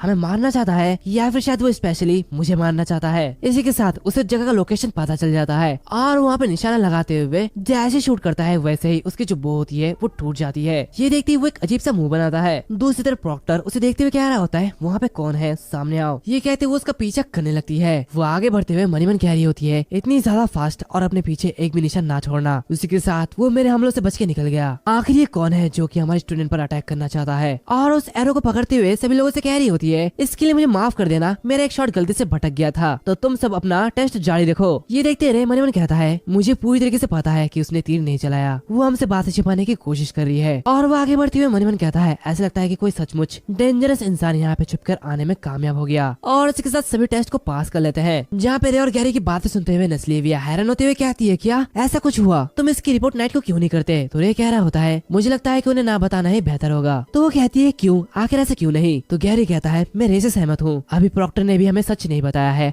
और जबकि हमें उसने झूठ बोलने की कोशिश की, वो शायद कुछ छिपाने की कोशिश कर रही होगी। अगर ऐसा कुछ सच में है जो कि हमें नुकसान पहुंचाने की कोशिश कर रहा है, तो वो पर्सन कोई ऐसा पर्सन होना चाहिए जो कि यहाँ पे किसी के ध्यान में न आए हुए एंटर कर सकता है। तो जिसने हम पर हमला किया है वो बहुत ही स्किलफुल लगता है। तो नस्लेविया कह रही होती है तो फिर तुम लोग क्या करने का प्लान बना रहे हो। रे कह रहा होता है हम देखेंगे ये कैसे होता है, मैं सच में इसके बारे में काफी ज्यादा एक्साइटेड हूँ कि वो बदमाश वो है कौन। दूसरी तरफ हम देखते हैं कि वो जो घुसपैठी होता है वो वहाँ से बाहर जाने की कोशिश करता है कि तभी उसके पीछे वो प्रॉक्टर आ जाती है और उसे रोकते हुए कहती है वहाँ पे रुक जाओ, नहीं तो मैं तुम पर हमला कर दूंगी, तुम मुझे बताओ कि तुमने हमारे स्टूडेंट पर हमला क्यों किया। तो आगे बढ़ने की कोशिश करता है। तभी वो उसे कह रही होती है लब बंद करो, इस दूरी पर मुझे पूरा यकीन है कि मैं तुम्हें एक ही मौके पर मार सकती हूँ। तो वो बंदा उससे कह रहा होता है अगर ऐसी ही बात है तो फिर कहने का कुछ और नहीं है, और ये कहते ही उस पर अटैक करता है। सीन चेंज होता है जहाँ पे डेलबर्ट एक स्वॉर्ड के पास जाते हुए कह रहा होता है ये टेस्ट तुम्हारी विल पावर और तुम्हारी क्यूआई मैनिपुलेशन पर है। वो स्वॉर्ड को उठाते हुए कह रहा होता है ये स्वॉर्ड एक फायरबर्ड के अल्ट्रा बीस्ट क्रिस्टल से बनाई गई है, और जब तुम इसे पकड़ते हो तो ये आग छोड़ती है। तुम लोगों ने अभी तक क्यूआई का यूज करना नहीं सीखा होगा, लेकिन तुम अपने स्पिरिट को इकट्ठा करके अपनी विल पावर से इसे कंट्रोल करने का ट्राई कर सकते हो। तो ठीक है, सबसे पहला स्टूडेंट आ सकता है, और इसी के साथ साथ the 5th stage will of truth शुरू होती है, जहाँ पे इयान उसे पकड़ता है जिससे कि वो स्वॉर्ड बहुत ही तेजी से जलना शुरू हो जाती है। इसी के साथ इयान का चेहरा भी जलने लगता है। दूसरी तरफ हमें दिखाया जाता है कि एक बंदा एल्डर के सामने माफी मांग रहा होता है। एल्डर उससे कहता है तो तुम कह रहे हो कि तुम ना केवल फेल हुए बल्कि उस प्रॉक्टर ने तुम्हें ढूंढ लिया था। वो कह रहा होता है प्लीज मुझे माफ कर दो। एंड ये जो एल्डर होता है ये एल्डर गिब्बी होता है। वो उसे कहता है खैर मेरा मेरा मानना यह है कि मैंने कभी भी इस मुद्दे को तुरंत हल करने की उम्मीद नहीं की थी,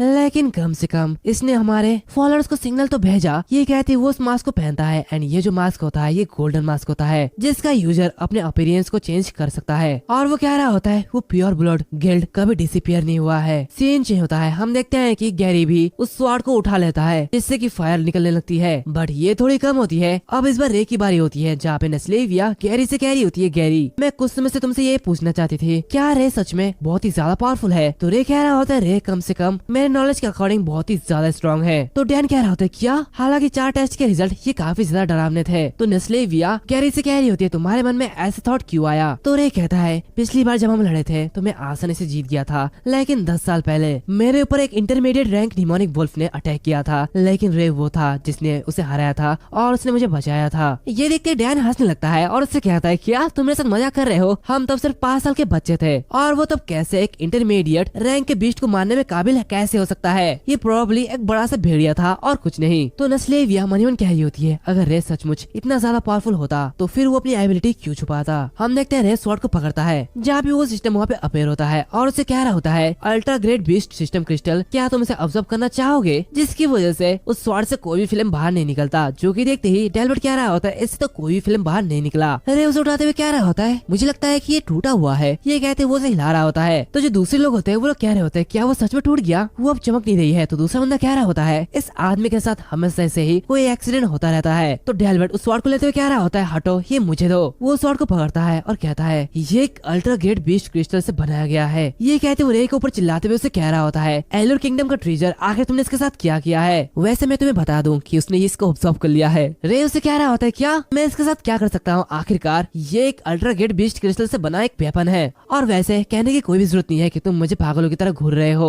ये देखते डेल्बर्ट काफी ज्यादा गुस्सा होता है। तभी वहाँ पे वो नाइट आते हुए कह रहा होता है सर डेल्बर्ट यहाँ पे एक बहुत ही अर्जेंट रिपोर्ट है। तो डेल्बर्ट कह रहा होता है क्या? बताओ क्या हुआ? तो वो जो नाइट होता है वो उसे धीरे धीरे कुछ कह रहा होता है, जो कि सुनते ही वो काफी ज्यादा रन होता है। डेल्बर्ट सभी लोगों से कह रहा होता है आज का टेस्ट ये यहाँ पर खत्म होता है और तुम सब अपने कमरे में वापस लौट सकते हो और डिनर टाइम में इकट्ठा हो जाना, तब तुम सभी को तुम्हारे बेल्ट दे दिए जाएंगे। लेकिन दूसरी तरफ रे ये सब देखते काफी ज्यादा रन होता है। डेल्बर्ट उससे कह रहा होता है रे तुम यहाँ से जा सकते हो। तो रे मन ही मन कह रहा होता है क्या उस नाइट ने जो कहा क्या वो सच है? और हमें पता चलता है कि रे ने उन सभी बातों को सुन लिया होता है, जहाँ पे वो नाइट डेल्बर्ट से कह रहा होता है डेल्बर्ट 4th टेस्ट का प्रॉक्टर अभी अभी मारा हुआ पाया गया है। दूसरी तरफ हम देखते हैं कि उस लाश के पास विनफोर्ड पहुंचता है। नाइट्स उससे कह रहे होते हैं जब हम यहाँ पे पहुंचे तब हमें ये मरी हुई मिली। तो विनफोर्ड मन ही मन कह रहा होता है उसका बॉडी अभी भी गर्म है तो इसलिए उसके मरे हुए ज्यादा टाइम नहीं हुआ है। आखिर इस दुनिया में कौन है जो कि ये सब करने की कोशिश कर रहा है? और वो लोगों से कह रहा होता है तुरंत इसकी रिपोर्ट एल्डर से करो जल्दी। एंड इसके साथ ये एपिसोड और ये सीरीज यहाँ पर खत्म होता है, यानी कि इसके आगे के चैप्टर अभी तक नहीं आए हैं। एंड जैसे अगर इसके आगे के चैप्टर आ जाएंगे तो मैं उसे एक साथ एक्सप्लेन कर दूंगा, तो चिंता करने की कोई बात नहीं है। वैसे इस वीडियो को बनाने में काफी ज्यादा मेहनत लगी है क्योंकि ये वीडियो पहले ही एक बार खराब हो चुकी थी, फिर से मैंने इसको बनाया है। तो इसीलिए प्लीज इस वीडियो को लाइक जरूर करना और इसका लाइक एम है 4K लाइक। तो जल्दी